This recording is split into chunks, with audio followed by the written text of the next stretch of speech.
All right, stand by. Apaga la música, prende tu voz. Esto es Acapella, the podcast hosted by DJ Frikkiao and friends.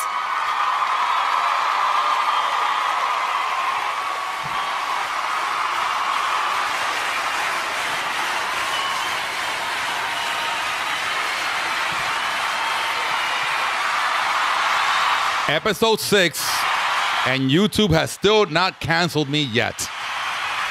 That's impressive. That's impressive. I would think after that Silvio Mora interview, I think YouTube would have been like, my man, you got to chill out with this. We're going to cancel your ass. I would think after the Silvio Mora and then the Poppy interview, the Poppy interview was exclusive. Y'all got to check that out. It's on YouTube. Go check it out. Muy explosivo. Muchas verdades que se hablan ahí. But I'm back with another ep. So yes, hasta que todavía me sigan dando feedback, todavía continuamos produciendo episodios. Porque esto los hacemos aquí para divertirnos, pasar el tiempo y compartir un poco de la historia de los artistas, de la gente que entrevistamos. Pero, déjame apagar esta vaina porque tenemos que estar en silencio. Espérate. Pero esta noche, o este episodio, lo quisimos hacer, o lo quise hacer con mi amiga de Long Time. Lo quise compartir porque en este episodio la persona que va a estar contestando preguntas soy yo. Entonces aquí no hay ningún invitado. Aquí lo que hay una persona invitada que va a hablar conmigo y hacerme preguntas a mí. Y yo voy a tratar de contestarlas lo mejor que yo pueda, sin causar controversia y de ofender a nadie, porque tampoco estamos aquí para hacer eso. Pero todo el que me conoce, you already know that I just say the shit how it is. And I have no filter. Although in my old age, I have learned to develop a filter. But sometimes that doesn't help. The filter has an expiration date, and so do I. So does my filter, I guess.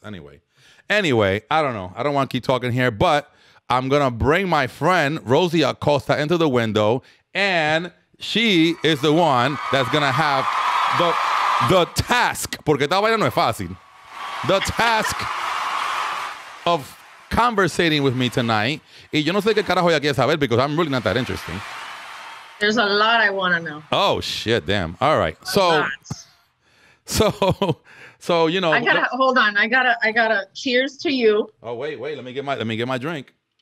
Cheers. I gotta toast to you. Salud. The success of Acapella podcast. Oh, thank you. And absolutely. I think that you've always been a visionary. You've always been the trendsetter. You've always gone above and beyond what other people have wanted to do, have tried to do, but failed. And you have been on a mission your entire career, and I applaud you because a lot of people are long gone in the business, but you're still here. I am. Pandemic and all. And I am very thankful to still be here and to still be doing it in some capacity. And you know, and todo el mundo tiene su jornada. Everybody has their peaks and valleys, and everybody has their moment. Porque yo pienso que a todo el mundo le llega su momento. En una ocasión u otra, a todo el mundo le llega su momento. Y you know, y si te llega, aprovecha la oportunidad, trata de ayudar a las personas que puedas ayudar cuando estén en el momento y no joder a nadie, you know what I mean? Because everyone has a space and everyone has an opportunity to do their thing, you know? So, but with that being said, I'm gonna have to do this drop on you here. I think I'm entitled. You want answers. I want the truth. You can't handle the truth. And then when I drop the bomb, you already know that we're gonna drop some bombs. I hope we're not gonna drop the bombs. I think we will. Oh, shit, damn. Bueno. I think we will. I'm going to be cautious, but you said you have a filter. Don't be cautious. At this age, I'm the other way around. I don't have a filter. Yeah. Well, you know, I just know that the filter sometimes comes off, but don't be cautious. Óyeme, yo creo que es una oportunidad para los dos de conversar y qué sé yo, y we're just gonna kick it, yo. It's not that serious. We're just gonna kick it. By the way, Check out the Cuba frame. You know what I'm saying? I hooked it up. Check out the Cuba frame. I got my Martha of Miami, just a cubanita looking for her quimbara. There you go. So there you go. I got the Cuba frame. Le puse luces a la bodeguita del barrio. You know. Right. I actually bought that in Cuba. I didn't buy that here. La bodeguita del medio. I know, because you have been to Cuba. Yeah. I have yet to go. Yeah. I actually bought that. I need to go. I bought that shit in Cuba, right across the street from that place. I love it. Yeah. That's awesome. Yeah. So how are you? I'm good. I'm chilling. Just, you know, thank you for the opportunity because I haven't done this in a hell of a long time. Yeah. And I'm not going to lie. I have butterflies in my stomach. My anxiety level is over the top because I did this so many years interviewing people that I didn't know. I mean, artists that were known, but I didn't know them personally. So that kind of makes it a little easier because like I can just ask whatever, but I know you. Yeah. So today is like, this is a challenge for me, but I truly, I'm humbled and blessed and thank you for the opportunity. Hey, listen, man, you're family to me. So, you know, don't be biased in your questions. Don't hold back. Do your thing. And we're just going to have a little fun today. And if I got to drop a bomb, if I got to point to my shirt, say, bájale algo. So what's up? Talk to me. What's up? What do you got? A lot of people are like, so how do we know each other? So I want to go back in time. All right. When AOL Instant Messenger was the thing, way before. For the millennials, you don't know what this is. Way before. You going that back? AOL message boards. Correct. Damn. And my screen name was Rosy XOXO. And yours was Frikkiao or DJ Frikkiao? DJ Frikkiao, yeah. DJ Frikkiao. I meet you through my husband, Ivan Acosta. Hey, babe. He's in the other room. Probably watching a baseball game. Not sure. That's right. He'll see this later. Probably. So we meet through him during the days of the boycott. I'll never forget. It was like that was happening. Yeah. So we meet and, you know, the boycott for those, una pequeña intersección aquí, but the boycott for the people who don't know, I was part of a merengue, or not a merengue boycott, but a boycott against a radio station here in New York for not playing merengue in their radio station. And a lot of us formed part of that. And I was one of those people that went there with picket signs and whatever and all that good stuff. So that's how Rosy and I met. Yes. So, you know, we chatted on AIM and I still lived here in Miami. And then you come out with your, in 2003, with your Fiesta Caliente reggaeton mix. Yeah. In 2003, nobody and their mother had any concept or notion of what reggaeton was, because that was underground in Puerto Rico. Needless to say, in New York, it was, you know, making a scene. But here in Miami, we didn't know what reggaeton was. So I remember you mailing me a copy of that CD. Damn, I mailed you a copy? Coño, but you mailed me a copy. I must like you. I wish I had the copy to show you, but, and this is a little anecdote, I still dance flamenco, but I was dancing one night at a restaurant and I used to jam to that CD over and over in my car.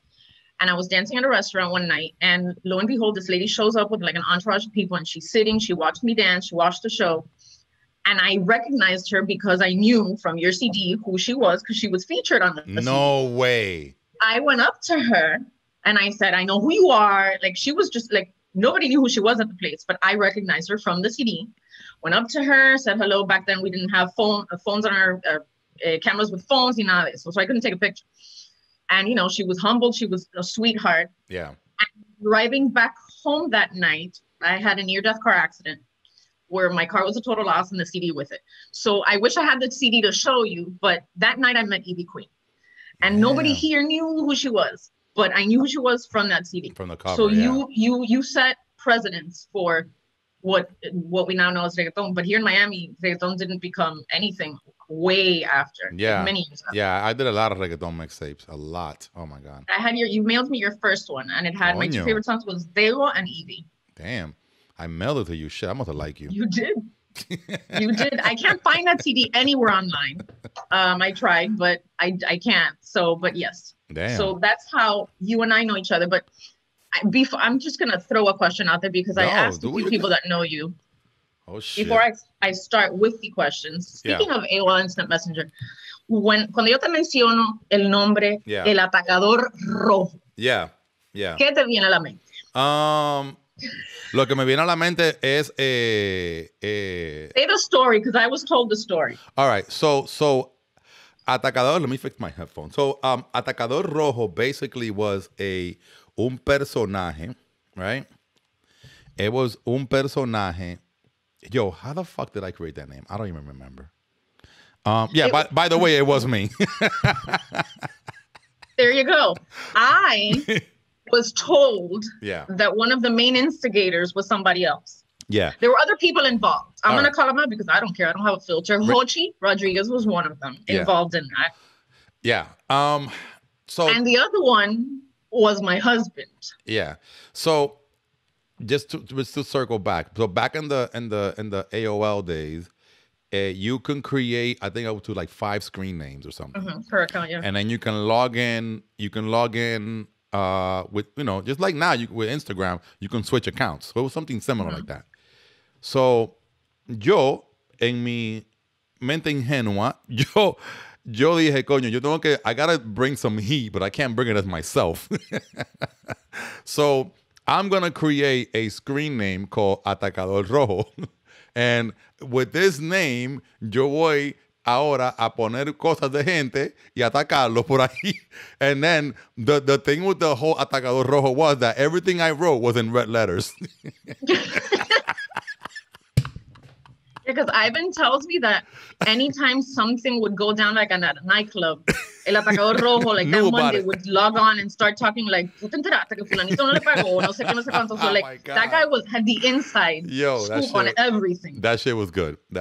So yo creé esta personalidad and then I was like, this person can't write like me because they gotta be able to write in all caps, misspell shit. People can't see what they're writing, and I can't write, like they can't articulate, they can't do anything.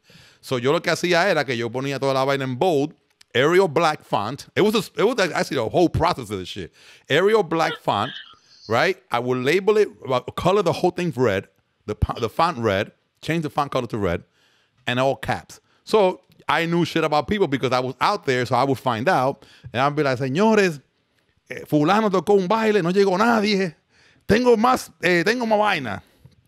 So then Rated R, which my friend DJ Rated R, people thought it was him at first. So then I had to clear that up. I'm like, okay, well, I got to attack him. So I got to go after him. So I would throw some things about Rated R and say, hey, este DJ, que si yo qué, maldito gordo, que si yo qué, tú a ver, te conozco. I would have to say some things. So now me and Rated R, well, not me, Atacador Rojo and Rated R would be beefing. And then people ruled out that it wasn't him. Then Hochi, I think Hochi had like a screen name. I forgot what it was. And yes, Hochi had a screen. I tried to remember because I think it was Hochi24K. Hochi used to send me instant messages, and I was like, Ivan, who is this Hochi dude that's sending me messages? Yeah, yo pensaba que era Hochi. I think it was Hochi24K or something. Because Ivan had Ivan24K. Ivan24K. Yeah, so at the time you guys had the label, and everybody kind of had that 24K moniker at the end of the thing. So I think it was just Hochi24K. But anyway. Entonces, también a Hochi lo ataqué a Luis Jiménez, it was mad people. I was just airing people's shit out under that name. So it was just a really good way to be petty because every day you would log onto these boards, there would be something new. Mierda, una vaina. Hold on. And there was the headline. Merenguero se apaga en fiesta. It would be some stupid shit that would make you go click on it and be like, mierda, ¿qué es Atacador Rojo? So that was yes, it was me. I come clean. Fuck it.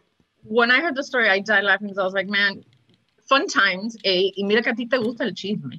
Coño, que sí que. Coño. Entretiene, I get it. I'm the same. Muchacha. Screw it. You got to see my reactions when I do these interviews, when I start finding out stuff. I'm like, ¿cómo? Hold on. Oh my God. You got to see that Poppy interview. That shit is hilarious. I have to finish watching it. But by far, I think my favorite interviews, I really like the Luis Jimenez one just because I really got an insight as to how he started. Yeah. And things that happened that, like, us on the outside thought like something different was going down. And, he came clean. I really it was very nice interview. Yo, he's amazing. Luis Jimenez is an amazing. Yeah. He's a mastermind. I knew who he was, but just hearing his story was nice. Yeah. Definitely, hands down, I think top 2 is Johnny Formulari because man, he spit out fire. He did.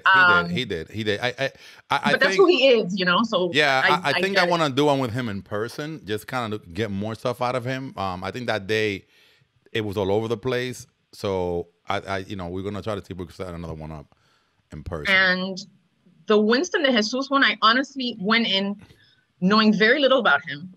Didn't think that he was going to bring anything to the table that was like really controversial, but I was utterly surprised at the end of the interview. I mean, I was watching, like I was glued. I was like, what is he going to say now? Like, wait, oh my God, Winston or Fragancia? Winston or Fragancia? No, Winston. Fragancia Winston, Fulanito Winston. Correct. Oh, yeah. Fragancia's was good. He needs help, but whatever. Yeah, he does. Él es un cabo suelto. But Winston was very good. I mean, wow, he was. Like, he didn't hold back. Yeah, I feel that he spoke his truth, and he you know, and I think that's what the whole premise of this podcast is that just let people speak their truth and just speak, you know, and I think when he said what he said, and I think things got clear. I think whether they want to admit it or not, yo creo que en la dos partes, they must have had like a aha moment, like, damn.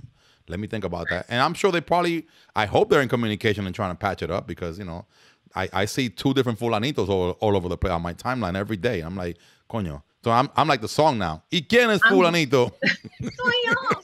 I'm very biased. I'm going to say it. My husband hates it when I get like so biased because I know them.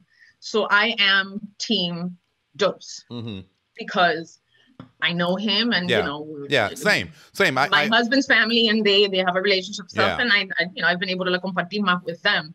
I do remember back in the day, clubbing here in Miami when it was Pickles and all of them together, and Marino and the other one and stuff. But I'm always gonna be Team Dos just because, you know, I'm partial. I gotta be honest with you too. I'm also Team Dos. I do have a relationship with Winston now after this whole thing because I never really had one with him.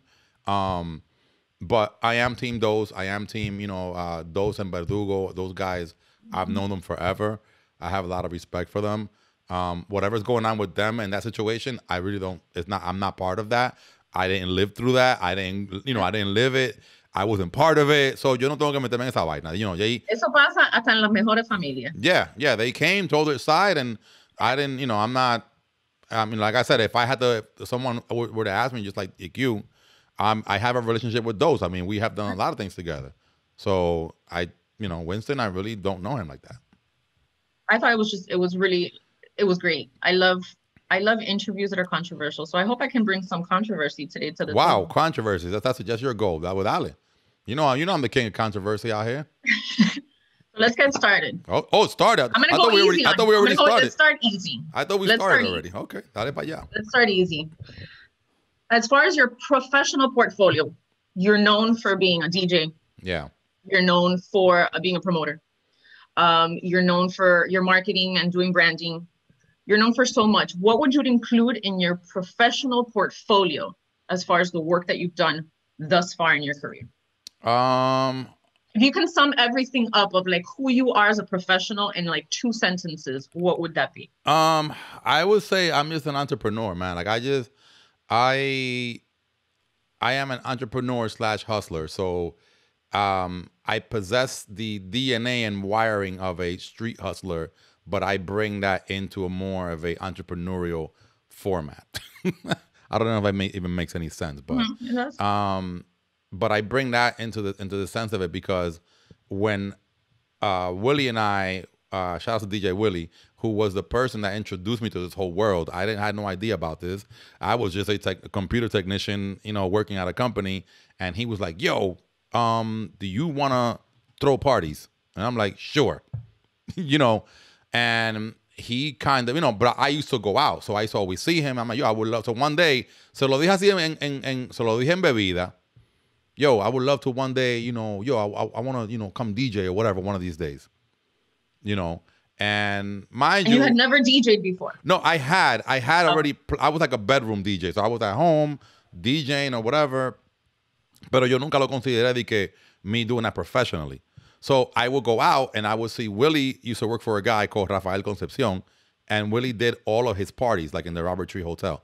So Willie was that DJ. So yo siempre iba al Robert Tree. I would see Willie there, And I was cool with him. So I would just say, hey, man, one day I would like to do this shit. So I guess eso se le quedó en la mente a él.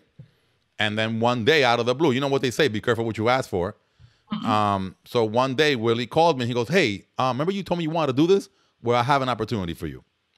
And so then I said to him, all right, well, what is it, what's it going to take? So he then introduced me to the whole thing of how, I mean, literally my marketing skills, my foundation that I still possess to this day, I owe to DJ Willie. He was the person that gave me that foundation. Now, what I did with it afterwards, I then molded it into all my own thing, and and I created what I created. But the foundation, I owe it to him. I had not been for him, I would not have entered this world. So, how did the name Frikkiao come about? I was a graffiti artist before I was anything else. Oye, tú has hecho de todo. ¿Qué? Yeah, de todo. So I was a graffiti artist, and I used to write the word freak all the time. And that was my tag. And everybody who watches this, who knows me from those days, they'll be like, yep. Because they run into me every now and then. They're like, yeah, nigga, you in this promoter. You're the graffiti guy. So I used to tag up freak. And then I moved into a predominantly Dominican neighborhood, because I used to live like in a mostly Puerto Rican neighborhood. And then we moved into a Dominican neighborhood. And most of the Dominicans there, they didn't really speak a lot of English. So I gravitated towards the people that were they were into the hip hop, they were into the graffiti, they were whatever. So I gravitated more towards them because they were a little bit more artistic, and I like that sort of thing. So I started tagging up. I started going around the whole New York City circuit, subways, the Newark subway system, doing up throw-ups, pieces, bubble letters, everything. That was my tag, freak. So everybody would see it all around. Then the Dominicans started to find out that was my name, and they couldn't really say it. So I had one guy, his name is Junior. I remember this guy really well. His name was Junior, era un dominicano de Santiago, and he was like, tú look at that Frikkiao. And he just kept saying that. And then I went to high school with him, so he just kept, every time he saw me, he would say, dímelo Frikkiao. And then everybody started calling me that. And then that's how the name changed. And then I just started using that. And way before I became like DJ or promoter, like way before. And I just started doing that, and then calling myself Frikkiao, and then I changed it. And then and I just ran with that name ever since. I never changed it ever again. And then, when Willie and I started doing the parties, I used that name. And then the guy Junior, every time he sees me, mira, tú me debes dinero a mí. Yo soy famoso a ti. Every time I see him, he's like, mira, pero tú me debes unos cuartos a mí. I had no idea that you were a graffiti artist. I was. That's crazy. Yeah. I did a lot of graffiti. I did a lot of pieces. In fact, with the same crew, we're just doing our family reunion. We were supposed to do it this year. And I was the one who actually did the piece for the banner. So if you look on YouTube, look on a Concierto Clandestino. Okay. I was in a reality show with Telemundo. Oh, yes. Mm-hmm. Yeah. So if you look at the piece, there's an episode on there that I actually do a throw up in my garage, and I did, and they filmed it. Yeah. Because they wanted to know the same shit. I'm like, oh yeah, and they're like, oh, why don't you do that? Why don't you film an episode with that? I'm like, all right, cool. So yeah, if you look at, I think, episode like 17, Concierto Clandestino, you'll see me on there spray painting a piece that says Concierto Clandestino. Look at that. Yeah. Very interesting. Yeah. So how does fiestacaliente.com come about? Oh, that's easy. Fiesta Caliente came because I was DJ Frikkiao, right? And I was DJ Frikkiao, DJ Willie Frikkiao presents. That was every party we did.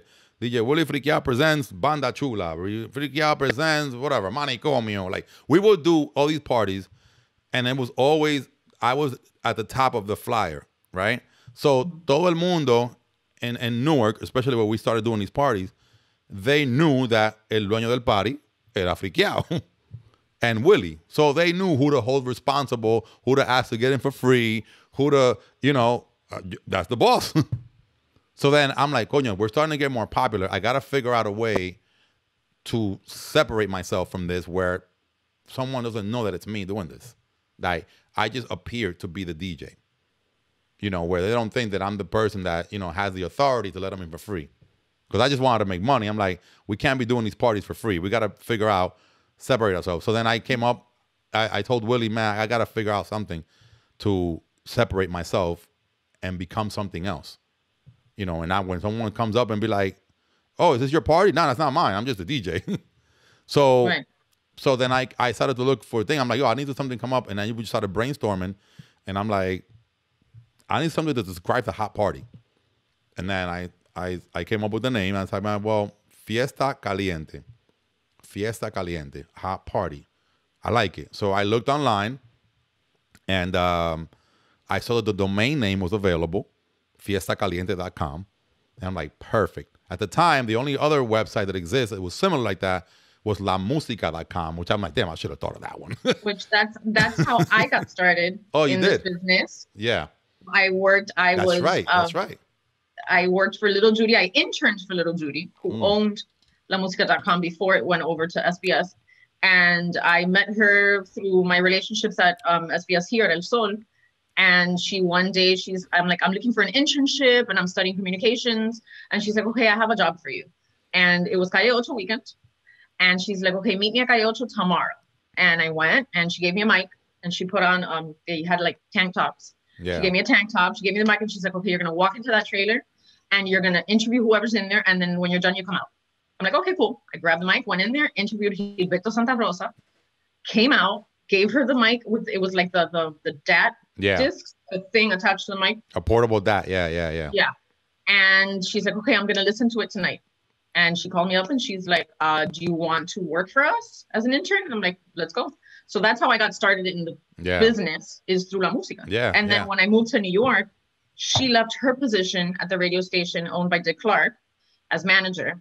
And she told the supervisor, if there's anybody that's going to take over my spot, I want it to be Rosy. So I wore what I have as a communicator and as a journalist, I owe to Little Judy. Yeah, that was an amazing website. And I used to look at that website a lot when we were starting to create content and create format. And okay, what do we want to show people? I would go to La Música and look at that site and see how she was running it. And I remember how we used to upload that stuff using HTML coding. Yeah. So it wasn't like now that it's like a blog kind of format where it's like, you know, you just put stuff in and click send. No. We had to like code everything. Yeah, I got a lot of respect for Little Judy, man. Like, her and I got to speak a few times, during her tenure at La Música. And then I remember when she was doing it, I think out of her apartment. We spoke a few times, and then she went to, I think, work for XBS. And so we definitely got to speak, because she knew once Fiesta Caliente came out, I was doing a lot of content, but I was doing just a lot of nightlife.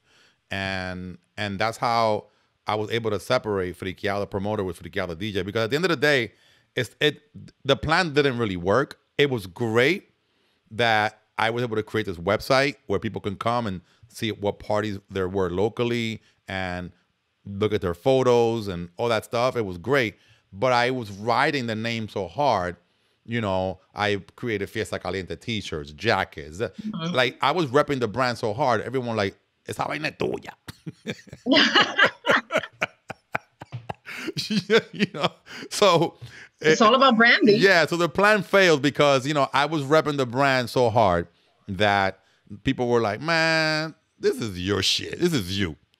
You know, and in retrospect, looking back, and I say this because I think when you started everything, the internet was still kind of picking up a little bit. Yeah. I mean, the millennials are probably hearing this and they're like, what? Like, when did that happen? I remember when AOL started and you would sit there and wait for the little running man to connect and the sound of the modem, and you had a screen name and what's the World Wide Web? What is it? Yep. So I think that you created something that nobody had.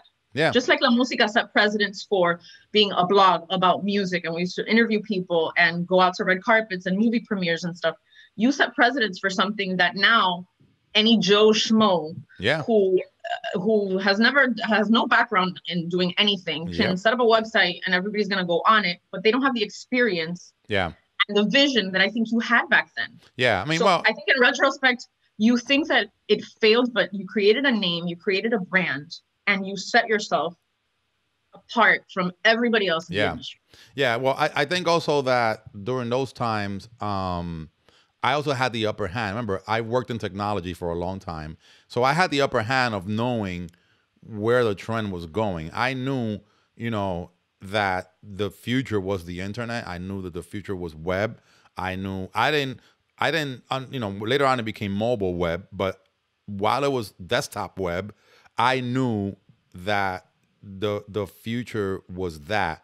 And I was like, yo, I got to really focus on this.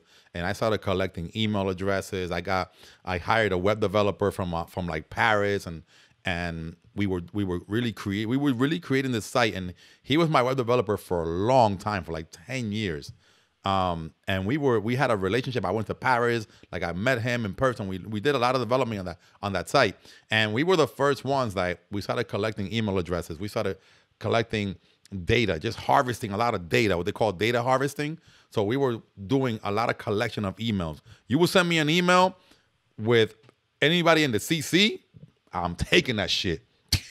I did that as well with a lot of Dominican email addresses from like communicators over there in Periodistas. I'm like, listen, as a you promoter, are not smart, and I still have that stuff. As a promoter or anybody who does marketing or any email blasting, the worst thing that you can do, if you still do, if you still do this today, you are an idiot. You do not CC anybody and an email that you're promoting something, because somebody will take those email addresses, put them into a notepad or text pad file, and save them. That's what I was doing. I still have them because I used to send out like blasts on like Constant Contact, and I'm like, here I go, copy paste, boom. Yep. I started collecting emails like that. Anytime you would. And sometimes I would just be like a dick about it. I would just write, if you send me an email and you copied 20,000 people at SBS.com or SBS.corp or something, I would see SBScorp.com. I'm like, I would reply back to you, hey, Rosy, thank you for the database.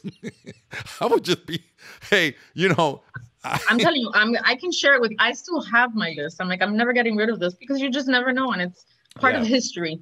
And I built I built a very extensive email list of strategies like that. You would book a table with me. I would make you enter your email address. You would want to view your photo. I would make you give me your email address. So I was collecting data. Me and this guy, Sam, that was my web developer. We were like, yo, no matter what they do on this site, they click on something, they do this, they do that, we got to collect that email address. That was the name of the game. So I built a list that landed me gigs like Revolution Tour. Like I did that entire campaign for Wisin y Yandel, for Edgar Andino. We did that that was your manager. Yeah, we did that entire marketing campaign based on how many emails I had. And they knew. And they knew. So we did all that stuff, and then, then the web eventually, whatever, it became what it is today. And like you said, any Joe Schmo with a Wix account or a Squarespace account can go and create whatever. But this is all done by hand, using TextPad, using HTML tags and whatever. I don't want to get too technical, but yeah, that's how pretty much Fiesta Caliente got born. And then we just kept reinventing it. And then when the whole bands, when the live performances in the club started to die down, it became more DJ based. Became, guys like Lobo, Alex Sensation, Aneldi, they started to pop up on the scene and became like Camilo, became like the headliners, the people that people want to see. Cuando no cobraban mucho. Yeah. Cuando no cobraban mucho. And now they wanted to become, they were now the stars instead of the bands. And I noticed that the audience got younger. So now, the merengueros and bachateros, I'm like, shit, man, I got to figure out a way to reinvent. So we rebranded Fiesta Caliente while still keeping it into what we call Join the Fusion. So it was a Join the Fusion party, and that was basically our alternate brand to Fiesta Caliente, which we now appeal to the younger demographic, more the millennials, and everyone. We started doing this whole fusion thing. So then the fusion came about. I started doing parties under the fusion name, and that appeals to a more English-speaking, Americanized Latino. And then that's how we started going with the Join the Fusion brand. So now, every now and then, depending on what kind of event I do, if I do an event featuring like a bachatero or merenguero or somebody, I do Fiesta Caliente, and then if I do something like, say, or like DJ Camilo, I brand it as Join the Fusion. So that's always reinventing yourself. I mean, hey, you know, I think I would not have stayed overstayed my welcome if I didn't. So you are still very much relevant in this industry, and a lot of people can learn a lot from you. Yeah, no es que yo quiero, is that I'm forced. You know, el público te lo pide. El público te aclama. I'm just forced, man, because at the end of the day, is you know, it's if you enjoy it, you'll find a way to do it. I mean, look, I started doing this thing out of a joke.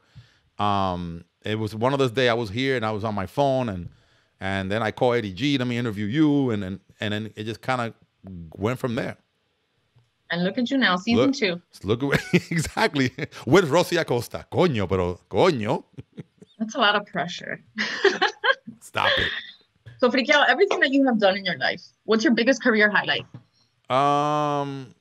One. You must have a million, but one. Well, the career highlight, if I had to pick one, I mean, it's been a lot, man. Like, but I think the reality show was a big one because that took me out of my comfort zone, and I was giving a task within literally a few days to do this concierto clandestino, which is basically a concert I had no clue about. And I was promoting something I didn't know. It's not like I knew the artist or I knew who was the lineup, but yeah, I had to convince you to come. So it was something that they filmed me, they came, they slept in my house. I had a whole film crew.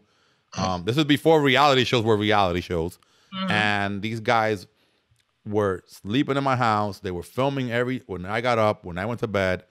And we went all around New York City promoting this concert that I knew nothing about.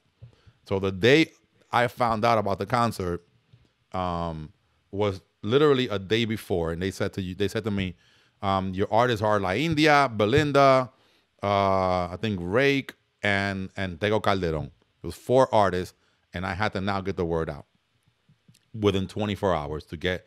But I already had promoted it so hard that people were just waiting for me to drop the names. Right. So then I called Alex Sensation. Alex Sensation was like, all right, come to the station. I went to the station. He helped me promote it that day. He also, you know, shout out to Alex, because Alex has definitely supported a lot of the ventures that I've done. I've come to him with a lot of crazy ideas. Even when I called him for this podcast, I didn't think he was going to do it. And he was like, all right, I'll do it. You know, so shout out to him for always really supporting and always pulling through or whatever. But I called him and he was like, all right. So he, you know, we did like a phone thing at first, and then I actually went to the station and did it. So he helped me promote it that way. He showed up to the event. And we promoted this thing, man. We had like 900 people in there within a day's notice. And just like with MySpace, and again, those infamous email blasts. Thank you. Yeah, thank you, Rosy, for CCing your boss and your manager. 20,000 people. Yeah. So that's how, you know, that I think that was one of the highlights that I, you know, because I mean, I've done a lot of parties and whatever, and some parties have gone phenomenally well. We've packed some rooms and whatever, but I don't think those are highlights. I think highlights are something that takes you out of your comfort zone and allows you to rise above it. And you're like, shit, I didn't think I could do this, but I did. So yeah, Concierto Clandestino. Go check that out on YouTube. It's still there. Best artist that you've worked with? I know there's a lot. Oh man, it's hard. It's hard to say who like the best artist, but I thought you were gonna say like the ones that dropped your name in one of their songs one time. But no, I mean, no. I think if I had to pick artists, I think like I know Aventura comes to mind, like Romeo Santos, like those guys. They mention you in their song. They do, but you know what? To this day, you know, if Romeo was to see me on the street, he would stop and say hello. He's not that guy that forgets who. I mean, I used to meet these. Yeah, I was telling Johnny Marines the other day. I'm like, Johnny. Oh my God, Johnny Marines! Wow. Yeah. Woo! I'm like, Johnny, remember the day when you and Anthony used to call me on three-way? Frikkiao, we're gonna go drop you off the CD outside of the Holland Tunnel. The new single, que si yo que vaina. I'm like, all right, I'll meet you guys there. I would literally drive to the Holland Tunnel, wait for them outside the Holland Tunnel in one of those gas stations over there, and wait for Johnny and Romeo or Anthony. And they would be like, yo, what's up? What's up? Here's a new single, whatever. Blast that shit out. And Johnny and I used to talk a lot when I worked in radio. He was studying actually to become a sergeant in the police force. Yeah. That's when he and I used to talk a lot. Funny story about Aventura, and I've interviewed them and stuff, but I saw that group here in Miami in 2001, 2002. There's a promoter here locally called Medicaid, and he brought them to Millennium. Yeah, I heard of him. And these people were like just like a hot mess, like very, imagínate, like Romeo was like pin thin, like he was flaquito. Yep, very. And they were like, you know, they got like girls on the stage and like they're like on top of the girls, and it was just like a hot mess. And I honestly, that day I said, these people are not going anywhere.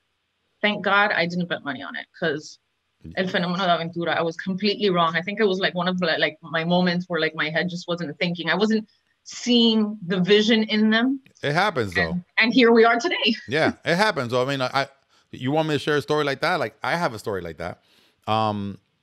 So there's an artist here. She's from here, from Jersey. She grew up here. I'll tell you her name in a minute.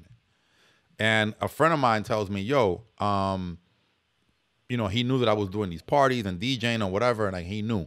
And he's like, yo, I got this chick, man, she could sing. And I'm like, all right, you and 10,000 other people, you got somebody. It's always, you always know un primo mío que canta. You know, like it's always somebody's cousin. Yo, tengo una gente que canta. You need to check them out. You need to sign them. I'm like, all right, well, whatever. All right, you know, I say when I get a chance, you know, you can meet, whatever. If we're on viaje, you know, like on some like Hollywood shit. Nah, I ain't got time, right? And he kept telling me, yo, you gotta check the girl out, man. Like she's dope, man. You know, when you gonna come check her out? So I'm like, all right, come through, whatever. Anyway, no le di cuenta, right? So one day, I'm on Facebook, on MySpace. Not even, no, forget MySpace. Backtrack. I'm in my car. Migente.com? Yeah, no. I'm in my car driving, and I hear a song on Z100. I remember if it was right now. I hear a song on Z100 New York called Wine Up. Oh, I know who you're talking about. She's my girl. Yes, right? So I hear the song. I hear the song, right? Wine up, oh yeah. I'm like, damn, this song is dope. I had no idea who this was. I'm like, yo, I'm a radio listener listening to a radio program song. That's my girl. Right? So I'm like, I'm hearing the song, and I'm like, I don't know. The song sounds dope as hell. So I'm like, I need to go look this up. So I looked up the song on MySpace. You know how MySpace they give you like the little radio player? I looked it up. I find the girl. Her name is Cat Luna. Cat Luna, that's my girl. Yeah. She lives in she used to live in Hoboken. Yeah. So I find it. I'm like, I see the video, the Wine Up video. She's blasting a Dominican flag in the video. I'm like, mierda, but tipo dominicana. Oh shit. Damn. So and she can sing opera. Yeah. So I go on some groupie shit on her MySpace, and I send her a message, right? And I'm like, hey, I don't know you. I just want to let you know you know, thank you for repping our flag in your video. I'm not sure if you're Dominican or not, but it looks like you are. But you know, I started kind of just on some fan shit. I think she's from Samaná. Yeah, so I didn't even know, you know, again, right? And then she writes back. She goes, Frikkiao, I know you. I'm like, what? I know you. See, you're friends with Lilo, Jerson, Beltico. And I'm like, wait. Who are, and then she's, you know, and she goes, yeah, I grew up in Newark. I'm from Newark, blah, blah, and she started telling me, right? So then I'm like, and it still didn't dawn on me that it was the same girl.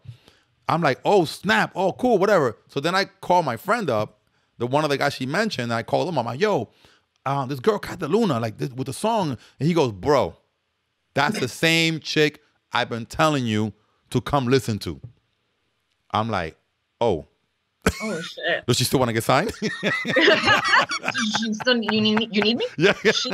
I interviewed her in radio. I still have the video. I'm gonna look it up and send it to you. Yeah. She taught us how to do, because there's like a specific dance to it or whatever. She taught us how to do it. She's like chiquitica, super sweet girl. Yeah. Super like down to earth. If I'm not mistaken, from what I remember, her family's from Samaná, and she was like, oh my God, like I have to take you, like you've been to DR, you would love Samaná, las cascadas and everything. Yeah. She really impressed me. Yeah. I don't know what happened to her in the process. I know that if I'm not mistaken, she studied in the same school, and it's like an art school in Newark where like Frankie Negron studied, and a whole bunch of people. That girl's like Yep. range is mighty impressive, and she's like super petite. Yeah, she's very she can petite. sing opera. Yeah. Very impressive, very talented, and she's doing her thing. Yeah, she's doing her thing, and then she came out with a couple other songs, and you know, and then when I told my friend, you know, he was like, "I told you that was the girl that I was telling you about." And now she got signed to some whatever. I'm like, damn. So I've had a few moments like that. You know, listen, El Alfa. I went to a house party. And my friend Jose Casado was there. Elvis Matos was, Alex Matos was there, the salsero. He was there. And, you know, he was already Alex Matos. He already was, you know. And we were just there in a barbecue. And my friend Jose tells me, yo, este muchacho tiene un producto nuevo. And then, you know, that he told the guy, oh, give this is Frikkiao, give me your CD. And the kid gives me the CD and says, El Alfa. I'm like, what the fuck is this Alfa shit? Yo, no lie. And I'm like, all right, cool, man, I'll call you. I put it in my back pocket. I never even heard the record. And lo and behold, the Alfa, when Alfa started sonando and became Alfa, I then text my friend Jose Casado. I said, Jose, ese Alfa, por casualidad, el tipo que... He goes, el mismito. I'm like, damn. Yo, shit, it happens. You must have a lot of money. Yo, it happens. It happens. It happens. You know, and I've shared this story with a lot of people. And a lot of people say too, like you, like, oh, I didn't think Aventura, I didn't think you know, this particular artist, I didn't think that. Yo, people told me that they didn't think Daddy Yankee was gonna make it. They have told me that. That's crazy. So, you know, I mean, you know, sometimes you don't see it, and you know, and some people do see it. So unfortunately, that's just the way of life, you know. Who's the worst artist you've worked with? And be honest. The worst. No. Yeah, I'm trying to think the worst. As far as like, what do you mean, like worst as performing, or worst like attitude? You had to, worst like in you're dealing with them. Coño, es que se han sido tanto. I don't know if I don't know if I can think. That's a good one. Shit, I don't know. I mean, as far as like worst of dealings, of I don't know, man. I gotta think about that one. I mean, like yo he tenido tantas ocasiones con artistas que that they, you know, artists, and now I say this as I'm older because I know that los artistas se creen la movie, you know, and they go through the aceite al 100%. Yeah, they go through this thing when they're high up there, and but I don't think I've had like an experience with a, like, say, oh my God, you're the worst artist I've ever dealt with or whatever. I did have a negative experience with the artist known as Mala Fe. And, you know, a lot of people that know from back in the day, they know that. It was a negative experience because I think él estaba en su momento. It was my birthday, and I can't let, you know, I just lost it that day. And I just wanted to make a point out of the situation after the fact. But, you know, like I said, years passed by, and then I kind of just, you know, whatever. Now, today, him and I have a decent relationship, and I'm yet to speak to him on this podcast. But shout out to Javier. Yeah, but I don't think it was the worst. You know what I mean? Because he's an excellent artist. Like, he's an excellent producer, excellent he's a great artist. musician. He's very well rounded. Yeah. So I think that if I had to think back, my experience, la experiencia que yo tuve con él en ese instante, I think we were both hot-headed. I think we were, you know, él estaba en su momento, él estaba súper pegado. Yo estaba en mi momento en ese día because I had a lot of people. It was an amazing party. It was my birthday. And so yo estaba también en un high. You feel me? So it was something that, like I said, you know, I'm like, I'm going to make sure that I make a point out of this and let this guy hear me. He's going to hear me. He's not going to hear me maybe at the party, but he's going to hear me after the party. So I definitely embarked on a point-making mission, you know. And I think that I made the point. And then today, like I said, when I saw that he had a situation that he got attacked and I just said, you know what, bro? I messaged him and I said, look, bro, it's done. Like, I don't wish, I said, I know that I was upset at you, but I don't wish this bad on you like this. Right. So I hope you get well. I hope you get back to doing what you love. And he wrote me back. He goes, yeah, bro, you know, and after that, we've been cool.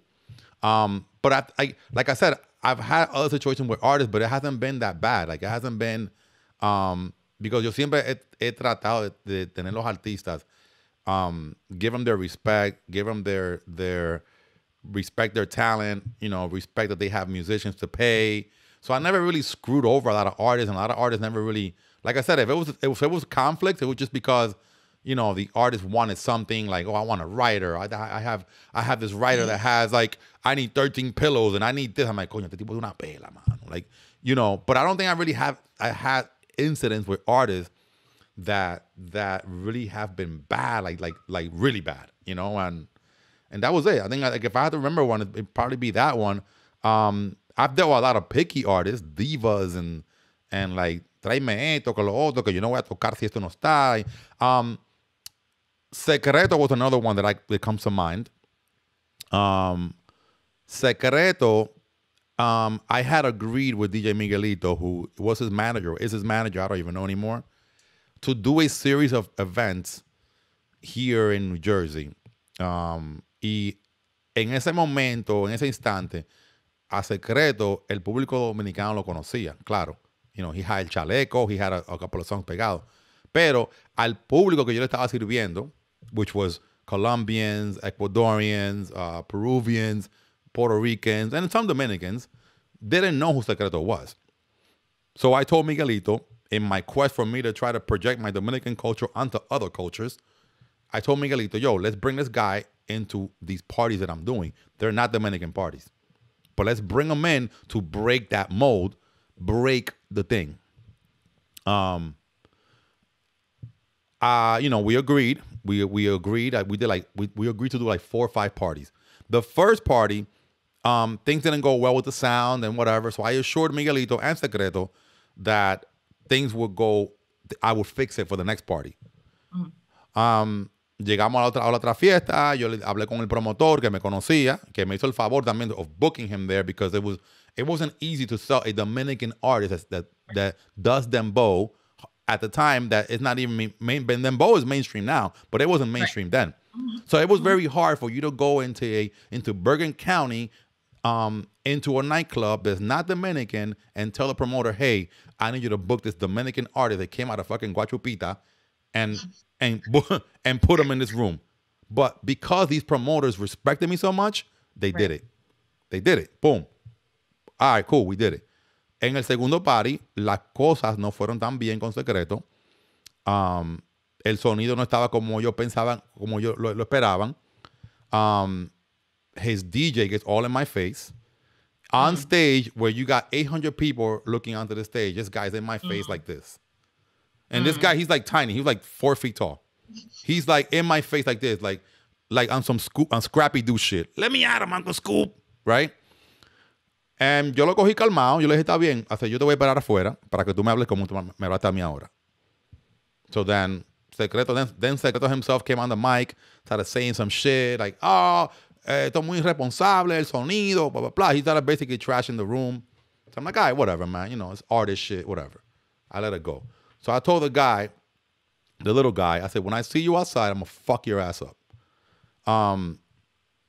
You know, then I waited for him outside. Remember, everybody knew me in that club. They were like, yo, what's up? What happened? Long story short, he left. They figured out they left. I didn't see him when he came outside, whatever. They left. I then went on my DJFrikkiao.com blog at the time, and I wrote an entire article on my experience. Yeah. So if I had to categorize the worst experience that I've had with an artist, it probably was that. Because even the Malafé thing, it was just whatever. But this one was a little bit more like, I'm like, dude, I'm really trying to help you. I'm trying to help the movement, the Hold Them Both movement. Like, I'm really trying to move this thing forward into other areas that are not Dominican. And this is how you pay me. So I went and I wrote that. And when I wrote that, literally Miguelito called me, Secreto wants to meet with you. And I'm like, no, we don't have anything to talk about, because when I wanted to talk to him that day, he didn't want to talk. So now I took it to the power that I only have, which is my website, my communications tool, where I can put this out and people will know about it. And this is how I'm going to respond. Yo no soy un tipo de que vamos a buscar pistola, que violencia. No. I'm going to write. The pen is mightier than the sword. So let's just talk about that. Let's talk about it here. I talked about it. They wanted to meet up and talk. And I said, whatever. I don't want to talk to you no more. When I get over it, we'll talk. And then we kind of just left it at that. And, you know, I've seen Secreto here and there, but, you know, whatever. It's like we've never really spoken about it. That was it. But yeah, those are the, if I had two that come to mind, those are the two. Those are the two. Interesting. Very, very. Do you have any celebrity crushes or like starstruck moments? Yo, I went so yo tengo un amigo que se llama Roberto Castillo. I don't know if you know him. He used to work at Mega. Name sounds familiar. Robertico Castillo, morenito él. Cool cat. So he went to go work at Rock La Familia. It was a label that Jay-Z had started. Yes. Yeah. So absolutely. So Rob started working. I went to the 40/40 club. Oh, you did? Okay. Because they signed Hector's father yes. at the beginning. Yes. And Hector and I had a really good work relationship. He's probably the artist I've interviewed the most in my career. And so I had to like go to the 40/40 club, and they had signed like Nori. Yeah, during that signed a whole bunch of people. So yeah. Okay, so there was a guy that was working there at the time. His name was Rob Castillo, and Rob Castillo used to work at Mega doing like radio sales or whatever. But he knew OG Juan. He knew like the guy, Jay-Z's right hand guy. Like, and él se metió ahí. So then I had a group called RNS at the time. Of course. Yeah. Absolutely. So, shout out to them. Yeah. So I was shopping that, and I was like, Rob, you need to get me a meeting over there because I need to shop this RNS stuff, you know. And he was like, all right, come through. So I went. I presented the product, and they loved it. And then I'm sitting there, and I get up and I turn around, and Jay-Z standing in the doorway. And he was like, yo, that's pretty dope. And I'm like, thanks. And I'm like, and I just froze. Jay-Z had like a V-neck. I remember the V-neck, blue jeans. It's a white tee V-neck. And I think he had some Air Force One. Y yo como que me paralicé. And it was the first time that I became starstruck. I'm like, yo, that's Jay-Z. I'm like, yo. And during the times that like we didn't have like fucking camera phones. Yo, I'm like, that's or Jay-Z. You can't say like, oh, I took a picture with Jay-Z. Yeah, you know, because I'm like, and at first I just stood there like, and he goes, yeah, it sounds good. And then I just looked at Rob, and Juan was like to my right, and I'm like, oh, and I just didn't know what to do. And he goes, what happened, bro? You sound like you see a ghost. I'm like, no, because Rob will call you in a moment of weakness. Rob Castillo will call you out, right? Yo, what happened, Frikkiao? You seem like you saw a ghost. I'm like, no. I'm just, I played it off or whatever. But yeah, I saw a ghost. So it was crazy. That was my first time. But después de ahí, I don't think I've really been. I've been in rooms with other artists, and I've never really like, I've from famous artists to whoever. Like I stood next to J-Lo and Mark Anthony, like a Premio Lo Nuestro, like literally 2 seats apart. And it was just like, whatever. I never really been in that situation. I think it was more that day because I didn't expect it. And I didn't think he was going to be there, but he was just there. Like, I'm like, y él estaba ahí, nada, tranquilo, normal, like, como una gente regular. And I'm just like, yo, yeah, but, and crushes, I don't know if I had crushes like artists because I know they don't want me anyway, so why even waste my time? Yo, I'm going to keep it real though. I did have a crush on Vida Guerra though. Wow. Coño, esa mujer me gustaba a mí, diablo. Damn, what happened? Any porn star crushes, Frikkiao? Porn stars? I mean, to this day, I mean, hey, shit. I have one. I'm cool with it. I like Brandy Love. You know Brandy Love? Yes. I like her. She's dope. I think that's probably one of my celebrity crushes would be Jenna Jameson. And I think I shared this story with you. Her and I'm very proud of. She's evolved. She's grown amidst everything that she's been through, dating back to her Club Vivid days and Club Jenna and stuff like that, which is when I became a fan. But her life has changed and stuff like that. So I have her on Instagram, and one time she posted like in her stories, like she was talking to her husband in Spanish, and I'm like, bro, like she's saying something. It was like a Cuban phrase. It's called "Cógelo con tequerísimo." Yeah. And I wrote to her like, oh my God, that's such a Cuban phrase. Lo and behold, she writes back to me. She's like, yeah, I had a Cuban boyfriend, and I'm like, oh my gosh, she just like, I literally like, I she wrote you back. Screenshot, I showed it to my husband. I'm like, oh, Jenna Jameson just walked back to me. He's looking at me like, so I'm like, you understand, like Jenna Jameson, like the Jenna Jameson.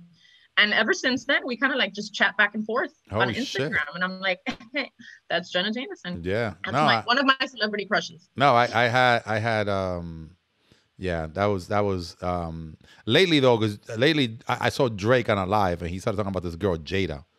And she's pretty dope. She's pretty dope too. So I looked her up. You're such a stalker. Coño. I looked up Jada. Jada, I think it's a Jada Star. I think that's her like her stage name. Her stage name is Jada Star or something. Her name is probably like Bertha. Yeah, I don't know. I don't fucking know it. But yeah, whatever. Most embarrassing moment in your career? Oh, fuck. We're almost wrapping it up, but then I have like burning questions. But yo, do your thing. To give people content. Embarrassing moment. I would have to say, this is a good question, and I'm gonna be very truthful. My most embarrassing moment was when Funkmaster Flex put me on blast. Wow. Yeah. Ouch. It was.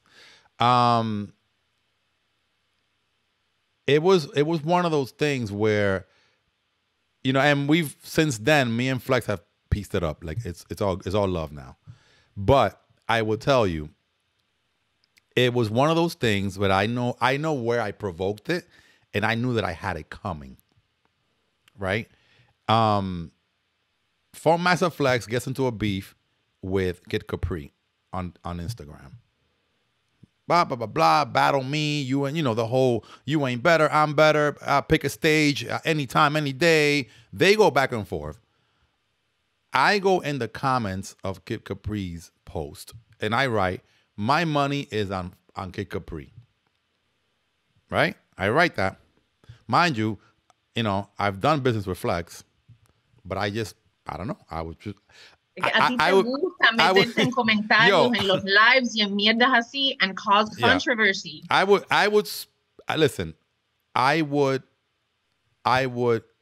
speaking as a fan, not as Frikkiao. I know Flex, we've done business, I booked you to DJ my party. Like I wasn't speaking like that. I was speaking as a fan. More like, as a DJ, the lover of the art, All right, well, my money on Capri. So Flex saw that, and he hit like on the comment. Oh, shit. So I'm like, okay, whatever, right? Yo lo dejé así. And then fast forward maybe 4 months, 3 months. I don't even remember how much time has passed. Because en eso, yo no hablaba con él ni nada, lo que sea. I thought of an idea. I was at a bar, and my best moments come when I'm having a few drinks. My best ideas come when I'm having a few drinks. Well. My best moments come. So I was at a bar having a beer, and I just thought about, damn, this lit digital DJ thing Flex is doing, we can go worldwide with this shit. We can go worldwide. Let me hit him up. So I text Flex, and I'm like, yo, Flex, I got an idea. He goes, what's up? He goes, yo, I got this idea with lit digital. I think we could really take this brand, really put it out there. Yo, hire a couple of more DJs under the crew, brand it. Yo, I can help you do all this shit. This is all in the text. He took the text, screenshot it, and put it on his Instagram. A guy with almost a million. You hate when they do that? A guy with almost 1 million followers. He put that on his Instagram. Look at this clown. Doesn't believe in me and wants to break bread with me. Oh, yo, ouch. that was not a good look for me that day. I had to go crawl in a hole because my phone started to blow up. People started calling me, yo, da, da, da, da.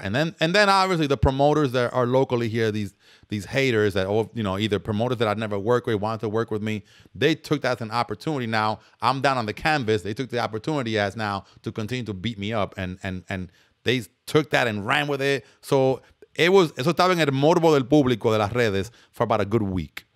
Yo, it was un bochinche. Have you since made peace with? Oh yeah. So through a mutual friend, which I don't want to mention, I don't want to put him out there. Through a mutual friend, he coordinated a conversation between me and Flex, and we said, we got on a call, we got on a 3-way call. I said my piece. He said his piece. He said how he felt. I said how I felt. We left it alone. It's all love. Then he went back and then posted a flyer with Lit Digital DJ on it. He goes, and he tagged me. Shout out to Frikkiao, because of him, I'm more motivated to get this brand going or whatever. So, nice. So he did, but then after that, obviously after that, it was all crickets. Nobody really said nothing, because now he's validating me. So no one now, but if I had to pick that moment, it was not a good feeling. Like it was, and I had to sit there and just take it in the chin. Cause I'm like, damn, I just got to sit here and just wait till the storm passes. Because people were calling me like, yo, and then I see the comments and motherfuckers in the comment, people that I've done business with in the comments laughing, hee, whatever. People who I knew. And all I was doing was hitting like on every one of those comments. I'm like, I saw it. I saw you like. I saw you do. I saw. Y esa yo me la guardo. And they know who they are. And they know what they wrote. And I just want them to know that I remember. So when the opportunity presents itself, again, because everything in this business goes full circle. And life and karma is everything real. Goes full circle. So there will be an opportunity where I will get to share with those very same individuals who I've put money in their pocket, that they went and laughed at a moment when I was down. But you see, the moment came, went, passed, and here we are. And all you got to tell them is mierda pa ti, man. Yeah. So, so that was not a good moment. It was, again, me and him spoke it out. He said to me how he felt. And then what he also said, he goes, and to those people that were chiming in, don't think that for once I'm going to consider them allies. Because if they, who are in your backyard, are shitting on you because they want to look good with me, all they're doing is exposing themselves. Mm-hmm. They're showing me who they really are. Correct. And I'm like, yeah, that's pretty cool. Very true. Yeah, that was a good question though, because I'm glad I got that out. All right. If you had a chance right now to apologize to somebody in the industry that did you wrong in the past, or that you did wrong in the past, who would it be and what would you say? I would apologize to Malafe. I think I'm gonna get all teary-eyed. Yeah, I think that en ese momento, like I said before, I think we were very hot-headed. I was very young. He was un artista muy pegado. I think at the time, and him and I are yet to still have this conversation. I think that I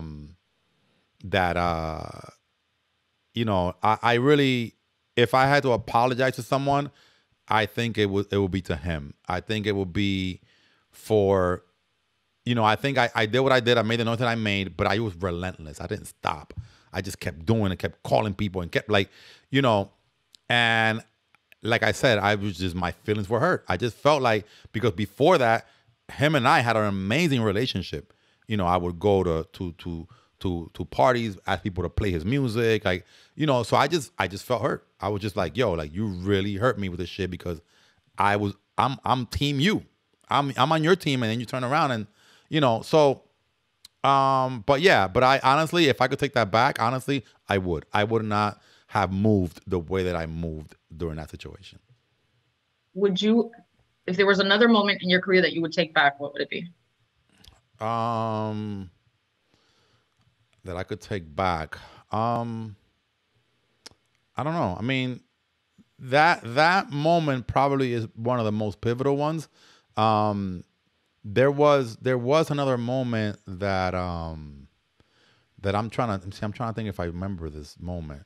But if something that I could take back, I don't know, man. I think that was a pivotal moment. I think that was it. If I could take that back, I would, honestly. I went through the archives of Fiesta Caliente. Pero qué archives son estos?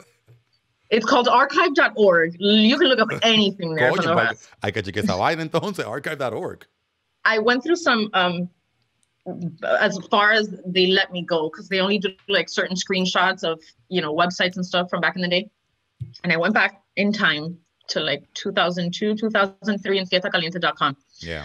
And number one, I found a story that I had done for your website, which I have no idea. Like, I have no recollection that I did it, Dang, but I did. We go So far that's back, cool. Rosy.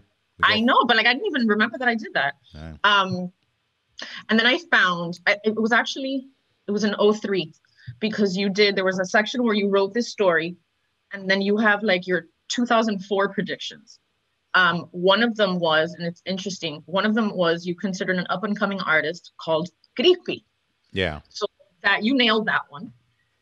But you mentioned, and I'm going to touch this again. You did this in season 1. We're going to touch upon it really quick. We're going to move on. But I need to bring it up because I think it was such a moment for me when I read it, and it was 2004, and it's 2020, where you talk about the issue going down in the merengue industry versus what the unity and the no drama zone amongst the Puerto Rican artists, whether it's reggaeton and salsa and all that stuff, where they always seem to collab and work together without like going at each other.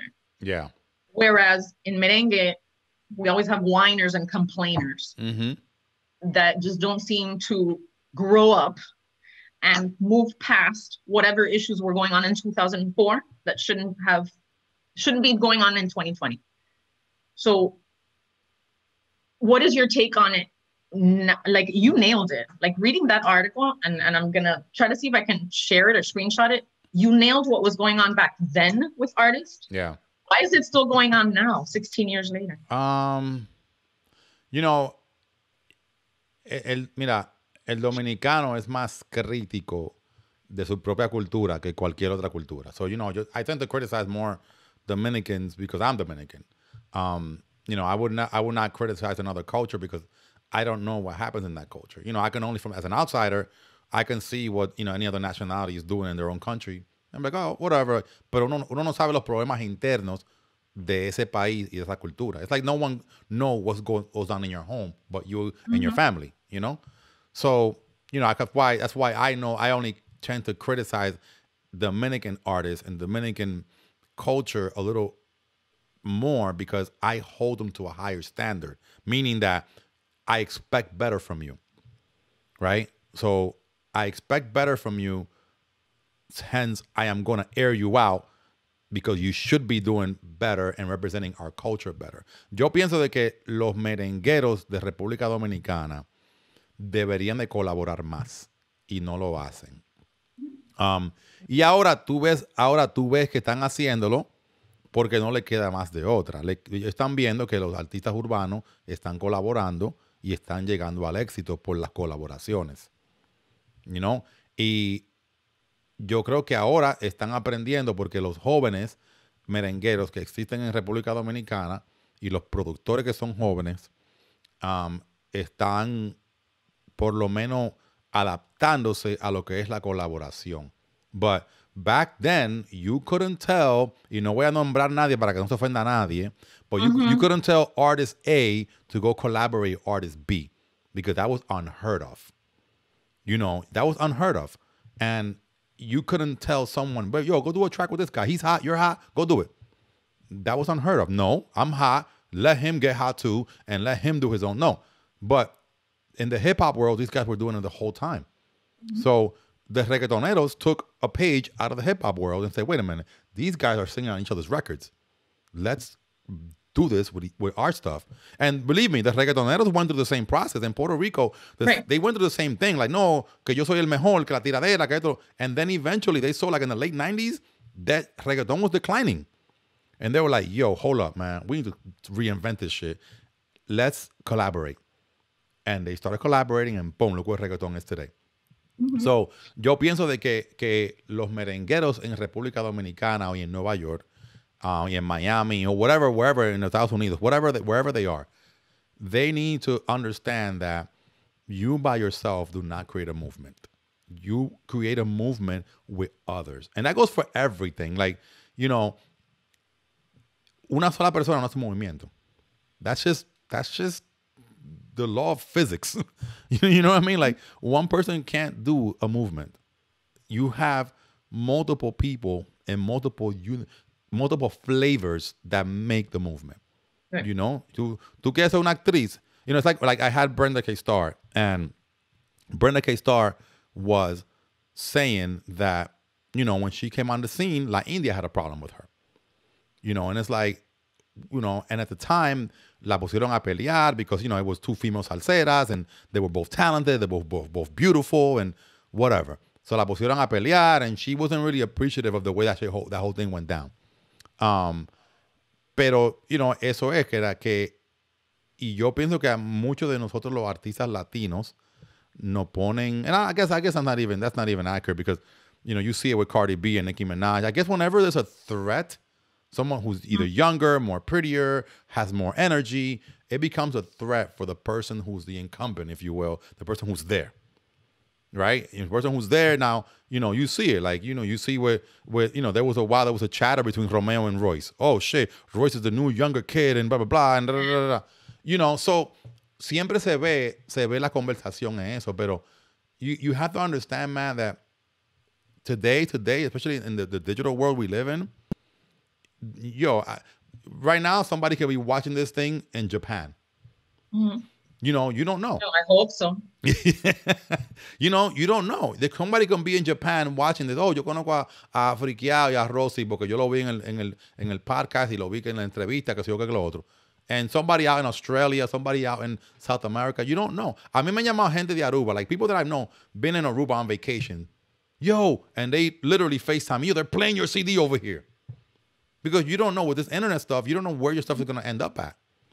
You know, so I just to answer your question and not really go around it, I feel like that they just need to change their thinking and reprogram themselves, especially these older artists, because a lot of the younger guys, they understand that now. They're like, right, I'm going to collaborate. That's, if a new guy comes on the scene right now, a kid who's like, say, 17 years old, he is influenced by reggaeton, or she is influenced by, you know, by all these urban sounds and R&B and hip hop, and they're going to collaborate. That's just the formula that they're being fed right now, on all angles. So, you know, but you got merengueros that were from the 90s and the 2000s que they know that yo tengo que hacer mi producción, yo solo. No, you need to start reaching out to other people who are popping. Like right now, I tell, mira, yo, para mencionar dos personas, yo le dije a Henry Jiménez o a Juliana, la reina del mambo, le dije, miren, aquí hay un chamaquito que se llama el poli del mambo. El poli. Shout out to el poli. Yo, el poli. You and I have spoken about him, and he's brilliant. Yo, so I'm like, el poli está trabajando. He's working. Like if you look at his work ethic. He's educated. He's very educated. You look at his work ethic, this brother is working. Yep, agreed. So yo le mencioné a Juliana y a Marfi, se lo mencioné a Henry Jiménez. Yo, do a track with him. What's it going to hurt you? What's it going to hurt you? It's going to help you because you know why? This kid is hungry. So, si ese tema da un palo, graben el tema. Graben el tema. Tú no sabes si va a dar un palo. Grábalo. Do it. You know what I mean? Like, and these guys have to understand that, you know, ready or not, el poli is putting out so much material. Oye, me llama que tú estás poniendo tanta música en la calle. Something's going to stick. This pandemic ain't going to be forever. Something's going to stick. and you know, I think that los artistas, and I'm not going to say just Dominicanos, but yes, based on what I know from my experience living in this culture, in the Dominican culture. ¿Para qué le digo que no, sí? And I mean, the reality is I'm part of a merengue family. Yeah. For the last 20 years. I think that they've lost that back in the day, con los clásicos del merengue, the merengue of the 80s, those people were playing merengue because that's what they liked. And they were doing it because they loved the music and they wanted to, and they loved the audience, and they were just playing and doing what they enjoyed. I think when you lose sight of that, and when it becomes, when you just lose sight of like, you know what, like just make music, don't think about it, make music and throw it out there and keep doing it because you enjoying it, you enjoy it. And if you still have a positive response from your audience, then just keep at it. Yeah. I think that's the substance of it. That's the core of it. Once you like start thinking about it in another dimension of like, no, because fulanito y te preocupa por lo demás, yeah, you lost sight of what your sole purpose really was going into the game. So you know what? That's when you should say, I'm bowing out. Yeah. Bye. Yeah. I just think that, you know, like como yo te expliqué antes, que, mira, in order for me as a promoter to stay relevant and stay en la mira de un público que era más joven, because, you know, I look at the people that come to these parties and they're younger, they're super younger, and I'm like, my goal is, how do they not see me as un viejo que está en la discoteca y este maldito viejo invitándome a un party? Él está loco. How do I project my brand? How do I project myself? How do I influence them to come follow me to a party when they are 10 years younger than me? How do I influence them when I do that? Right? When they're way younger than me and they listen to perhaps different music, they behave different, they shop different, they have so I have to find a way to always rebrand and reinvent where they still consider me, well, I could fuck with that guy. I could still go to his shit. He's cool enough. Right? You have to get these people to approve. Because ese es el negocio que nosotros estamos. And yo le digo a los artistas que hagan lo mismo. If you see that the trends are going, study the trends. Don't sit there in your basement or in your house and come up con una secuencia que tú vas a decir, and then try to do all your arreglos in secuencia and not pay for live musicians because you want to be cheap or you want to save money. Understand what the young generation is consuming. And understand what sounds, when you go to a club, what sounds do they connect with?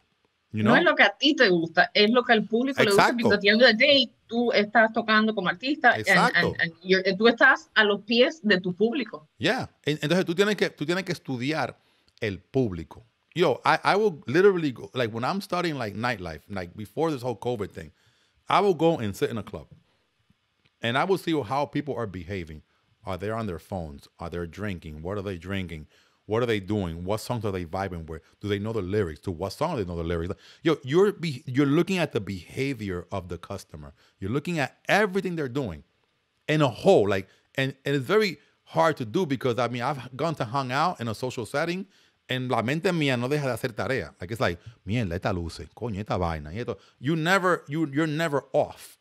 When you're in this job, you never have a day off. You go out to a bar or restaurant, every single experience you're documenting in your head. Diablo, the greeter was a rude. My check was wrong. My drinks came bad. Like you're always also a Yelper. He's a Yelper. Tengan cuidado. You're always doing some homework.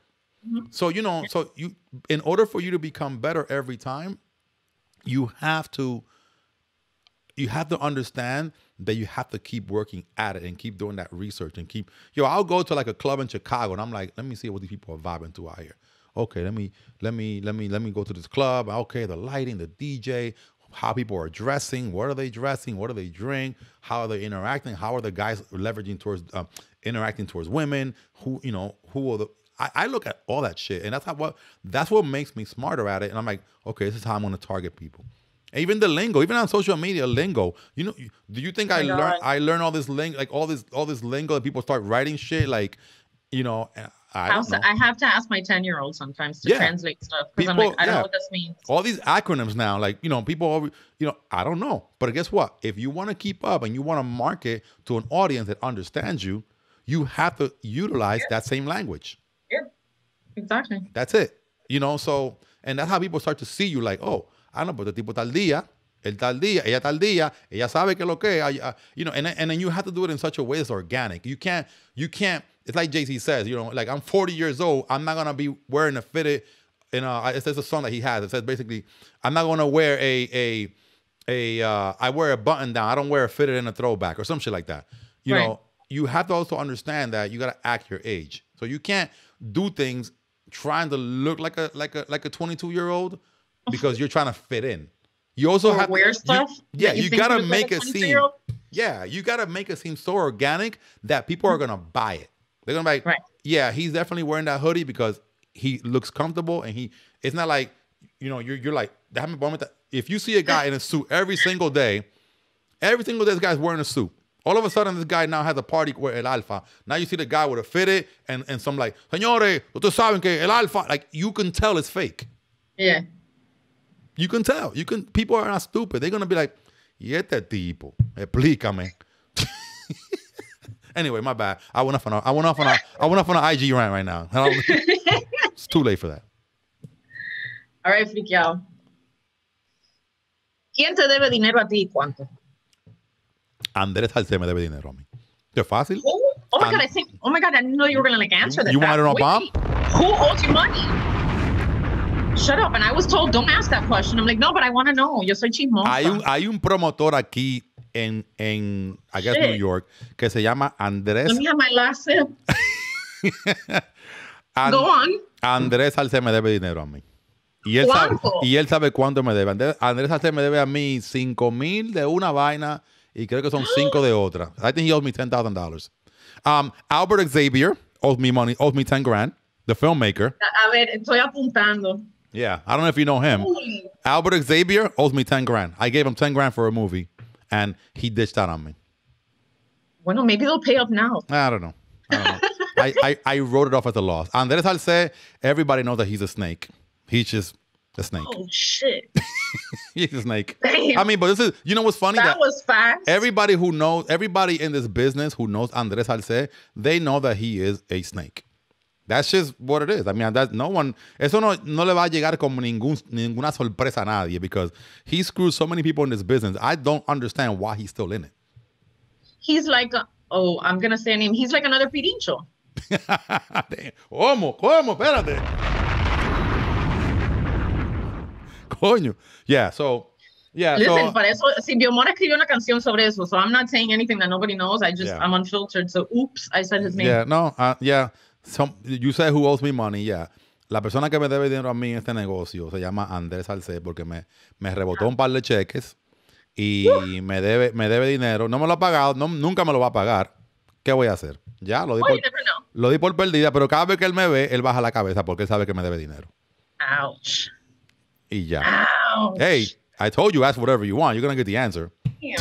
All right. No, and you spit it right out like when you look because it's top of mind. Who doesn't know who owes the money? You were thinking about it earlier, like, coño, no, not at all. The minute you mentioned who it was, ¿quién te debe? No, fulano me debe. No me ha pagado. All right. We're going to do some burning speed questions. Speed questions. Holy shit. Hold on. You want answers? I think I'm entitled. You want answers? I want the truth. You can't handle the truth. Bueno. You should have put for Andrés Salcedo, show me the money. I know, for real. For real. He ain't going to show me the money. He going to show me the bounce check. Damn. All right. Frikkiao, your strangest fear? I'm not a swimmer. I don't know how to swim. That's nothing. That's not okay. It's a fear, That's yo. cool. It's a fear. Porque tú sabes qué? Porque cuando tú estás con una you travel so much and you like... Yo nunca, mira, yo he ido a los cenotes en México. He ido al Salto de Limón en Samaná. These are amazing waterfalls with amazing water. Y nada. Y no me metí en la vaina. I'm not a swimmer. I have a fear of midgets. You do?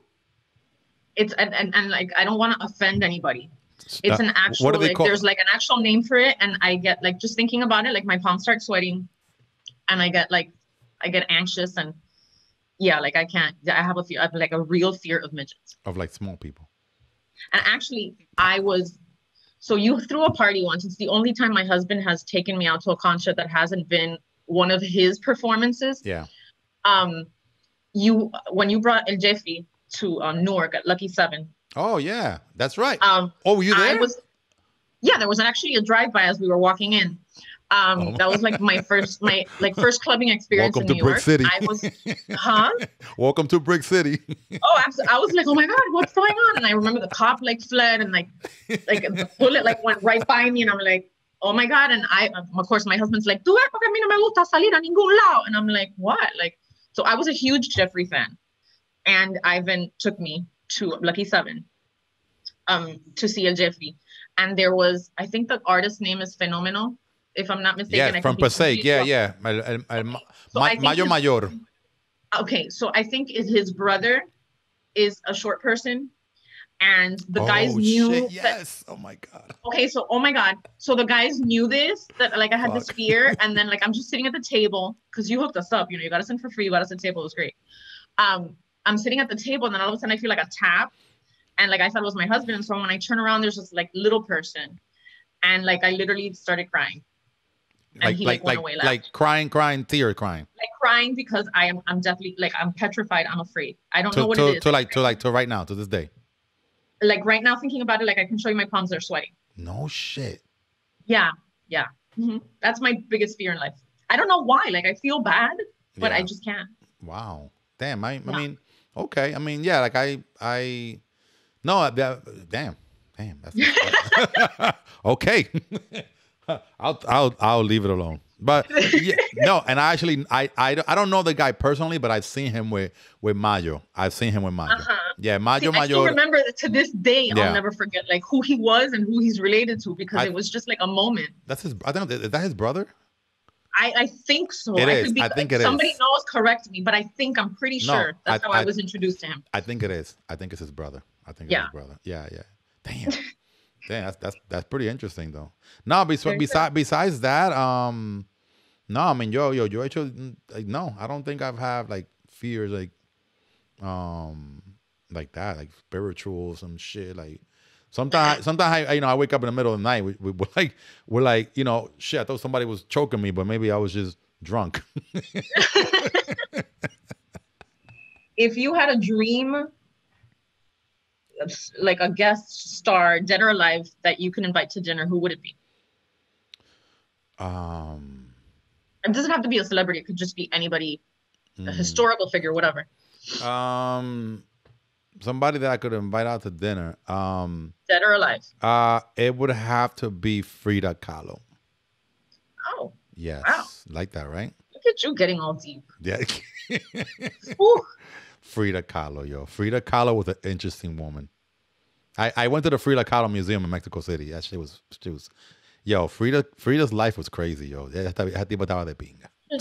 Interesting. Huh? Yeah. Okay. Yeah. That movie that Selma Hayek plays Frida. Yeah. Her life was pretty. That was an interesting individual there, Frida Kahlo. Wow, look at you. There you go. There you go. What is your weirdest beauty secret? I use moisturizer. You don't see that shit? You don't know it? It's a flow. Wow. This is not a filter, girl. Chill with that.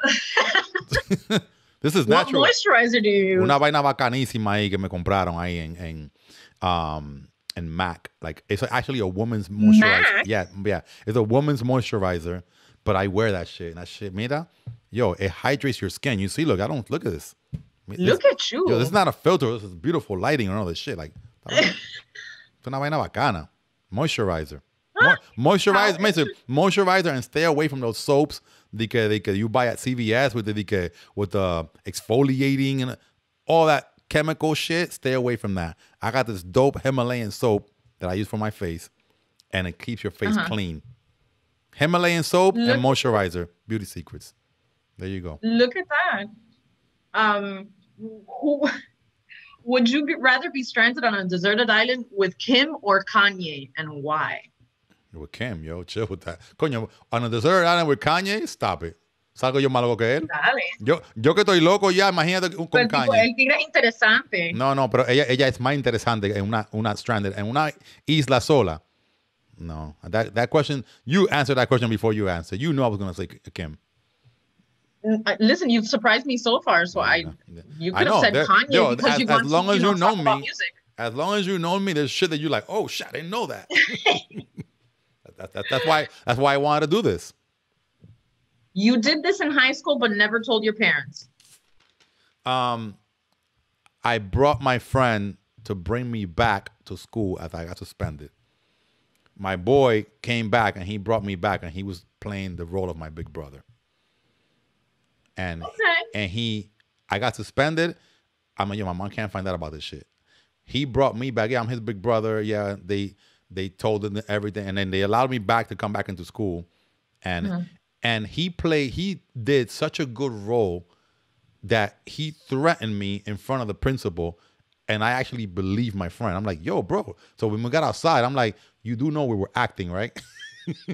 Holy shit. He was like, what? You were doing that too? Wait till we get home. So I was like looking at him like, I was scared for a minute. So sorry, I'm like, that's my dog. That's your dog? This is live. That is my dog. Hey, this is real life. And I'm drinking water. Fuck it. This is live. It's my dog barking. All right. Dile a Iván que came el perro ahí, que coge el perro, le dé un Scooby snack, una vaina ahí. Okay. If you could only watch one reality show for the rest of your life, which one would it be? One reality show? Yeah. I'm not really big on those, but is Shark Tank considered a reality show? Is that like a reality show? Yeah. I mean, that's my shit. That shit is pretty dope. That's an interesting. I would totally watch because my mom and I watched it, and I think it's considered. Well, maybe it's the second reality show of all time. I would probably watch the Osbournes all over again. The Osbournes. My mom and I watched it like from the beginning, and we loved it. My mom is 73, and she looks amazing, and she wanted me to take her to a Black Sabbath concert just so she can see Ozzy Osbourne. Nice. You know what? Yeah. That reality show was pretty dope. I'm not gonna lie. I did like it. Yeah. I got to know the mom a little better, the daughter, Kelly Osbourne. Ozzy's like amazing. No, yeah. You know what? Now that you I would say that's besides Shark Tank, that would probably be my second choice. That was a pretty dope show. I mean, Ozzy's amazing. Yeah, no what argument. You see is what you get with him. Nah, no argument. I agree with you. What's the most rebellious thing you did as a teenager? I stole cars. What? Coño, the graffiti artist. Hello? Remember, I grew up in Newark, New Jersey, and it's something that I'm not proud of. But yeah, I was, when we wanted to go to a club and 17 years old, I'm like, yo, let me go get a car real quick and hop on this car and then go drive it to the club and then leave it there and then bring back another car. Holy shit. Yeah. Should I scratch off the question of have you ever been in handcuffs? Absolutely not. You should not scratch it because I have been. That's literally my next question is have you ever been in handcuffs? I mean, yeah, both with the police and with a woman. Espérate. Anda. I think that was a little TMI for my ears. You wanted to do this. I'm sure the audience is going to love it. You wanted to do this. Holy shit. You stole cars. I did. I was a car. I was part of a elite group of car thieves in Newark, New Jersey. Coño, por lo menos they were elite. ¿Tú sabes? Por lo menos we were elite. Reputación. Yeah, we were elite. SS Monte Carlos, IROC Z28s. You know, we didn't go for cheap shit. Fun fact. It is a fun fact. Holy shit. Mm-hmm. Did you ever catch your parents having sex? Absolutely. Oh my God. You asked the question. What the fuck? What tú preguntaste? I'm hoping you would say no. Has anybody ever caught you having sex? Had they? Yo, all right. So my mom, I think, one time, I used to have a room in the basement of my parents' house, and I had this girlfriend, and we were smashing, and my mom didn't know she was there. My mom knocks on the fucking door. Ábreme la puerta. I told homegirl, hide under the bed. Hide under the bed. My mom come, what are you doing down here? I'm like, what are you talking about? I'm just chilling down here. I ain't doing nothing. And she's looking, my mom is looking, I see her eyes looking in the direction of the bed. And it just so happened she didn't go and she didn't look. She didn't like, no se bajó y miró. And I was just standing there. I'm like, there's nobody here. What are you talking about? Oh, because he okay. And she walked out of the room. I'm like, oh my gosh, it's crazy. That's insane. But I almost got caught. Besides making love, showering, or you don't swim, what's something else you've tried doing naked?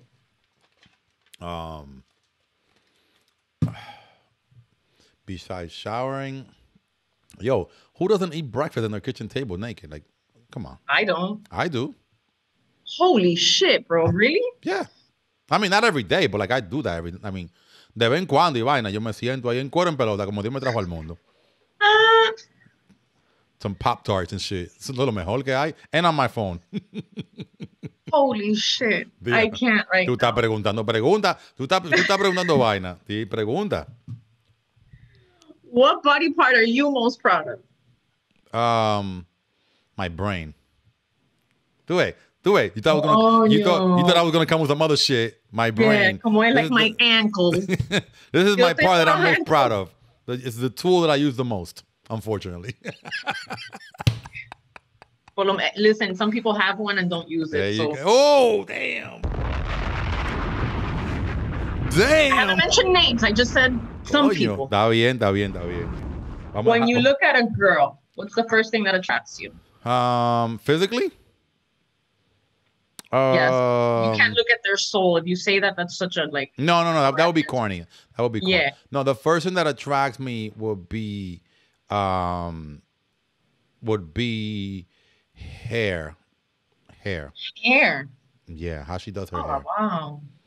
Yeah, because like in the movie Sanky Panky, I thought you were gonna say teta ombligo teta or something. No. I mean, I like a girl with a nice booty, but I don't look at that right away. I don't look at that right. Yeah. I think I look at hair and nails, and like I look at the grooming part, the grooming part. Yeah. Okay. Damn, people gonna be really interested in finding this out. Seriously. Yeah. 3 things that you must do every day. 3 things that I must do every day. I gotta call my children and stalk them, make sure that they know that I exist. So I do that every day, and sometimes they don't even respond to me. But you know, I'm like, yo, I'm still here, and I'm sure they're on the other end, like, damn, this motherfucker, this dude just don't leave. The other thing that I do is, I try to make a habitual,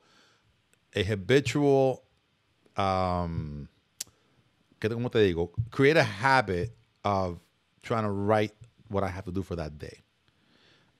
Because if I don't, then I will forget. So then, like, towards the end of the night, I look at what I haven't done for that day, and then I say, oh, I forgot to do this. So I try to do that. And the third thing is, I don't know. I mean, I don't even know. It's I think on a daily basis, what kind of positive energy are you gonna put out into the world today? It's gotta be one. Even if you go and talk shit the rest of the day, at least try to put something positive out today.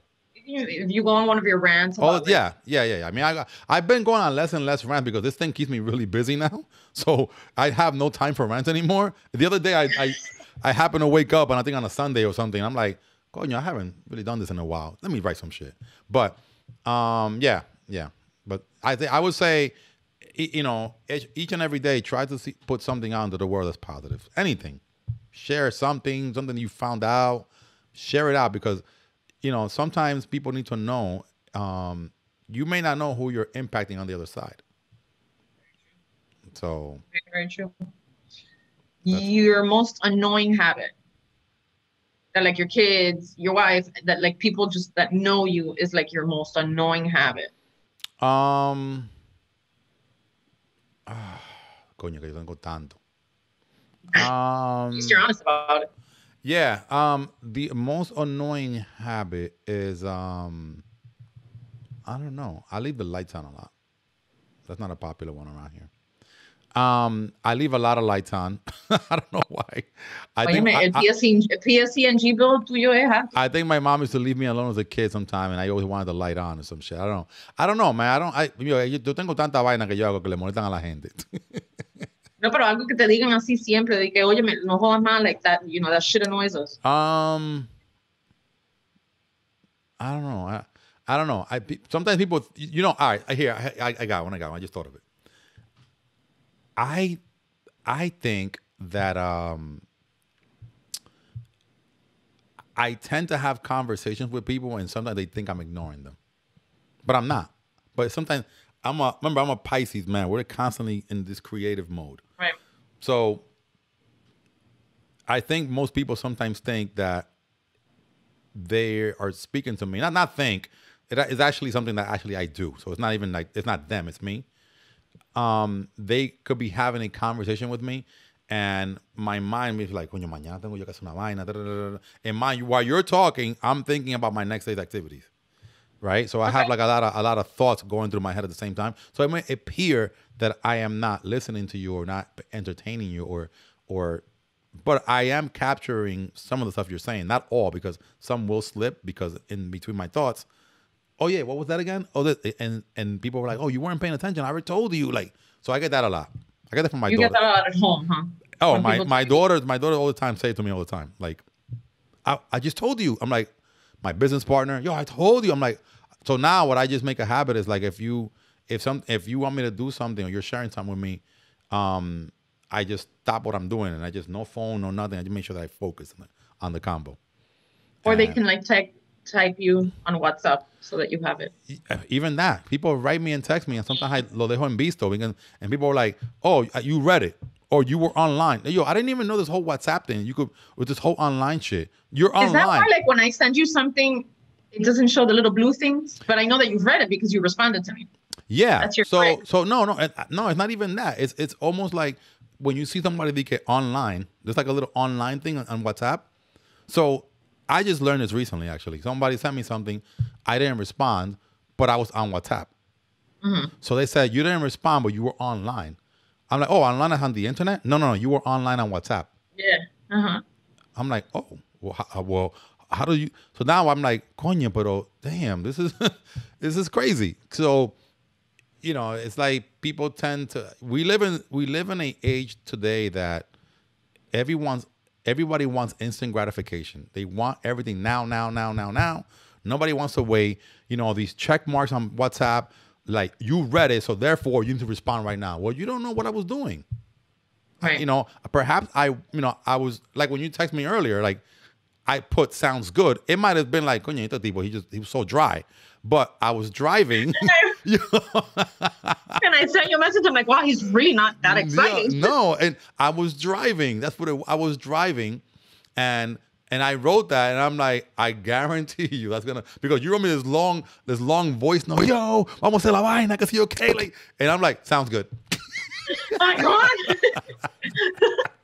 I'm like, coño, like I've been like going around my house in circles, like waiting for now. Yes, amor. The maca also sounds good. Yeah. So that's why. No, but so sometimes again, like it because we're all obsessed with like getting this level of detail. No, write me now.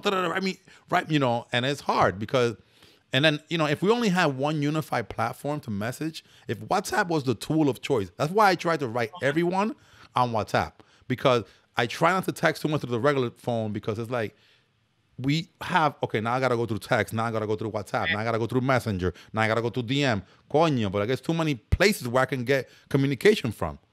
It was so much easier back in the day. I remember like when the like Motorola Razors came out, that imagine that you had to go like, you had to press like the one like 3 times to get to the letter C or whatever. Yeah. That the text message option was somewhere like hidden because nobody knew what that was. Nobody used it. And I'll never forget, my husband had his Razor, and his brother used to send him messages, and it would kind of like annoy him because nobody used that. Like nobody was using text messaging. You would make phone calls or send emails or whatever.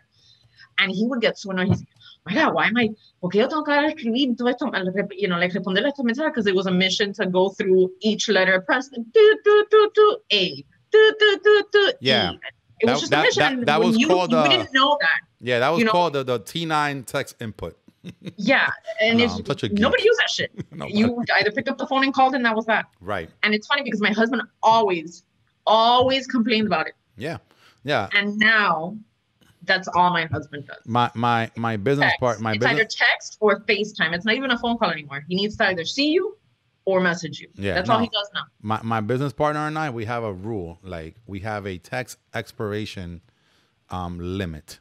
So I tell him, if we're gonna write more than 3 full text messages, 3 paragraphs in a text, call me. Right. Like, agreed. 3. See, if you are gonna write 1, 2, okay, we don't need. Well, call me.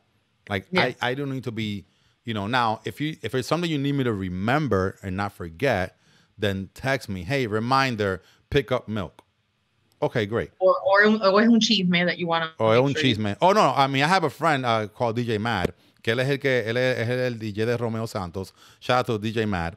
So Mad, cada vez que he wants my attention, he writes me 2 words that are very powerful in the English language. No, I'm sorry, in the Spanish language. When he wants me to call him right away, he doesn't write call me. He writes, tengo chisme. That's it. Ya iba a friquear corriendo. That's it.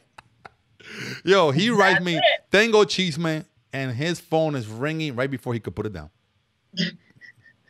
and then DJ Cream has another way to get me to call him right away. Shout out to DJ Cream. DJ Cream puts call me, and he puts $signs at the end. Dime, ¿qué pasó? It's a money-making opportunity. He put call me, $signs. Dime, I could be anywhere. A ti te gusta, hablando de dinero, a ti te gusta dinero.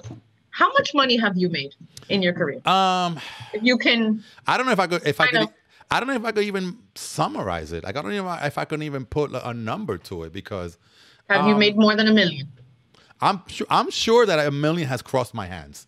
Do I have that $1 million? No. I'm sure that it has crossed my hands. Menos los 10,000 de Salsé, but okay. Well, okay, so it's 900,000, 990,000. There you go. Yeah, so I'm sure that kind of money has crossed my hands, because I've also made a lot of mistakes, a lot of financial mistakes. Because I was young, yo andaba creyéndome la movie, andaba en diferentes autos, diferentes esto, and So I remember as a promoter, when you're really at the pinnacle of your career, or not a promoter, just an artist, anything that's generating you a lot of cash money like that, and a lot of big time artists and promoters can relate. You sometimes start to, like Al Pacino says, you start getting high in your own supply, or I don't know if it was him or Biggie, somebody said it. You literally start getting high in your supply, meaning that you start to consume, and like the Dominicans call it now, tú te crees la movie. So meaning that you're doing these parties and you're living this lifestyle and you're doing all this shit, and now you have to keep up with the lifestyle. Mm-hmm. So you have to get the expensive clothes, the jewelry, the cars, and this, because now there's this whole perception, right. So I've wasted a lot of money doing that, like a lot, just for perception, to impress people that don't like me or people that don't give a fuck about me.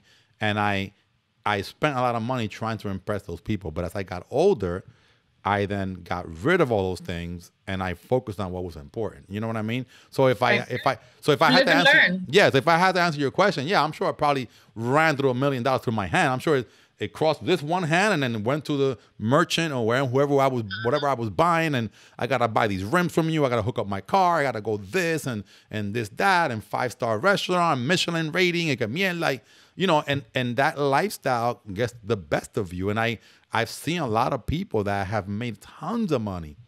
Y tú lo encuentras por ahí en la calle, like it's crazy, So, mm-hmm.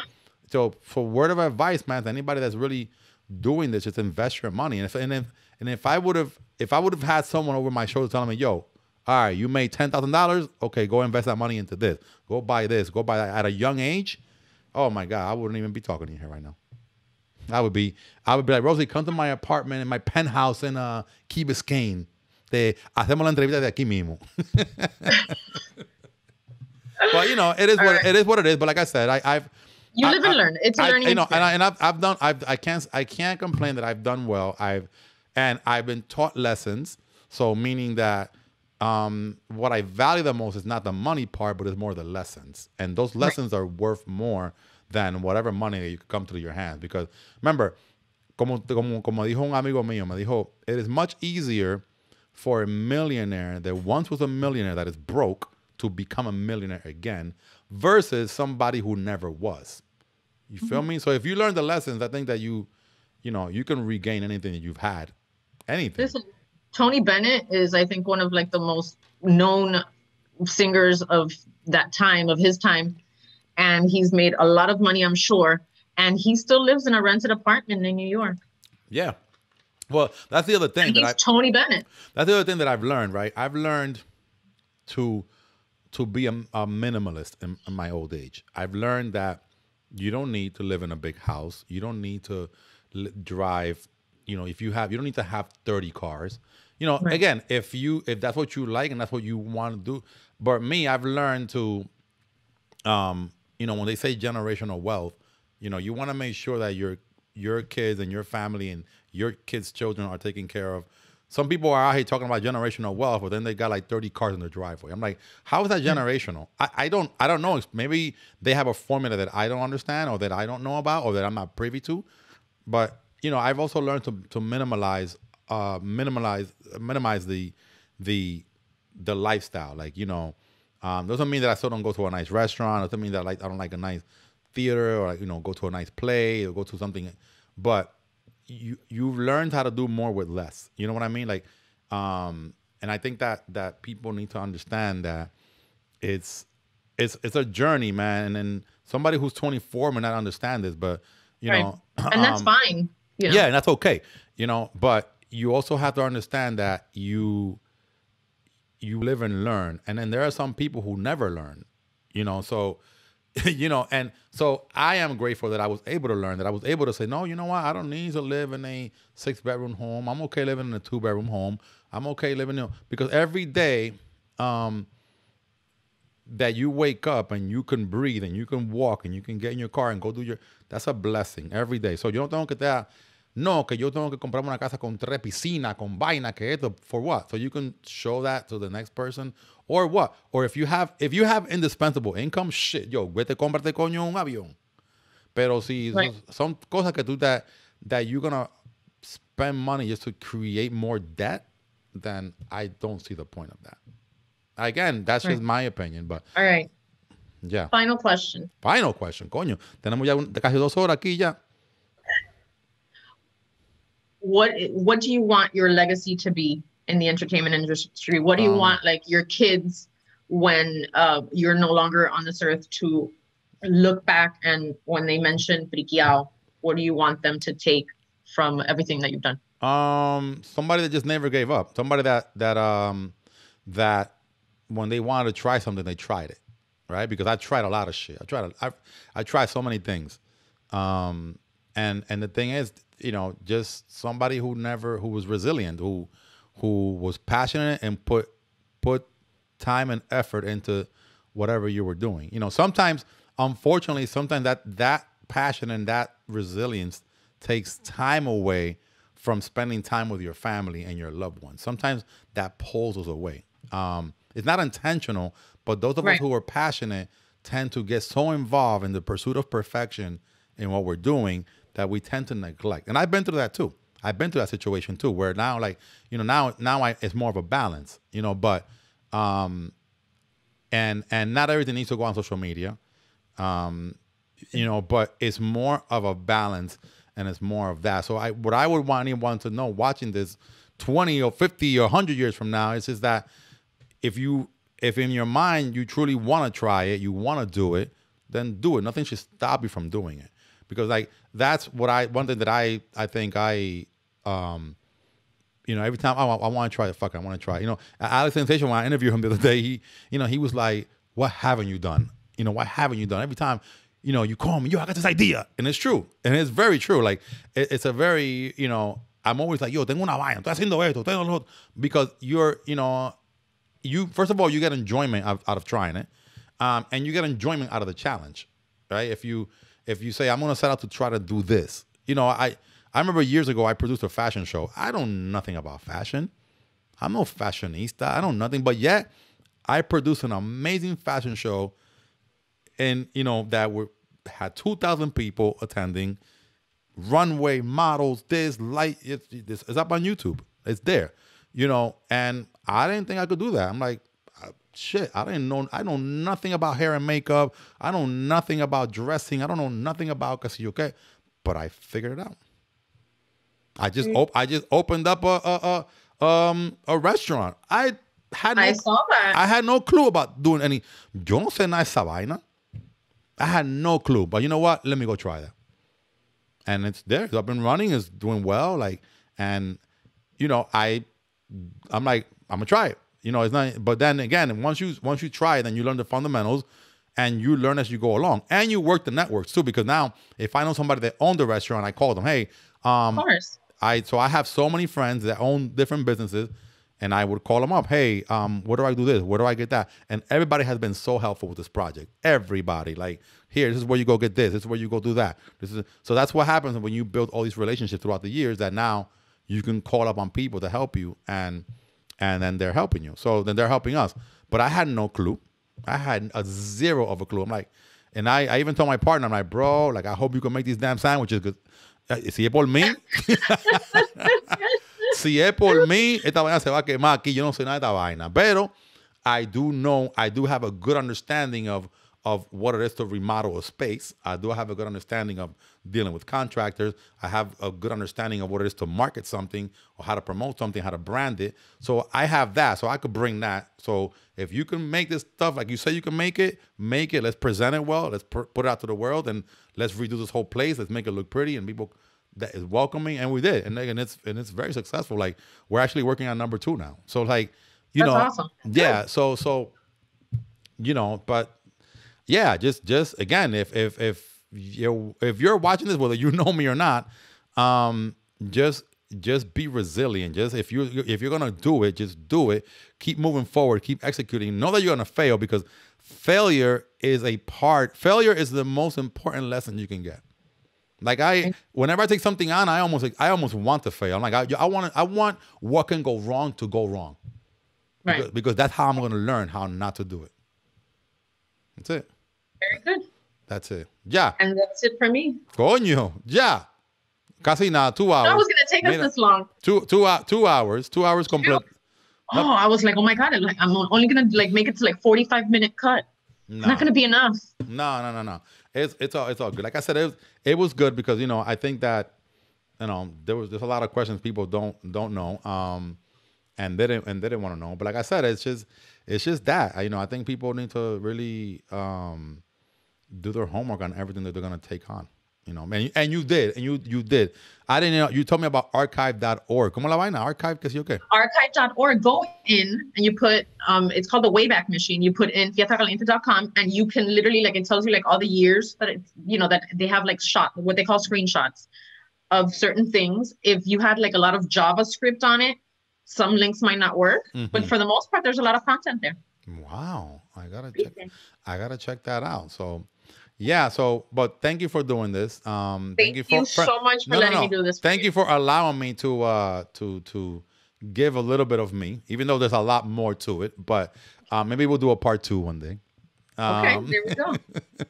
But yeah, thank you. I think I want to contribute this to the content that we've been putting out, because todas las entrevistas que yo hago con las personas y los artistas y whoever, I'm mostly on the driver's seat. But today, I was just like, bueno, hey, you got some gems here that I'm going to take some of these clips and put them out, and it's out. I'm not going to edit this. This is going to go just the way it is right this. Así que todo lo que se habló aquí se va a quedar así como está, because I'm not going to waste any time editing and muting, and I don't give a fuck. I really appreciate you giving me the opportunity. Yes, It was nerve-wracking preparing for this, because I wanted to ask the right questions, get the right information, but it's been a hell of a ride. I really enjoyed it. How do you feel now? I feel so much calmer. My anxiety level has dropped. Ya date un trago, ya cógelo con take it easy. Yeah, I gotta come out. I think I'm going out to Miami. What is today? Today's the 1st? No, this is second. Yeah, I might be going out before the end of the month. Maybe by the end of the month. I don't know. I mean, you guys just reopened, so vamos a ver a ver qué lo que. Yeah. Vamos a ver qué lo que. I mean, I'll give you guys about a week or two. See what's popping over there. But let us know. Hit us up. Yeah, for sure. So, ladies and gentlemen, Rosy Acosta, thank you so much. Vamos a dar un clap para que no te vayas sin nada. Thank you. But thank you so much. I really appreciate it. Yes. And thank to everybody who connected today. This will be up on YouTube, and will be up on Spotify, Google Podcasts, Apple Podcasts. This entire conversation will be there. Go check it out. Find out who owes me money. All right. Bye, Rosy. Thank you.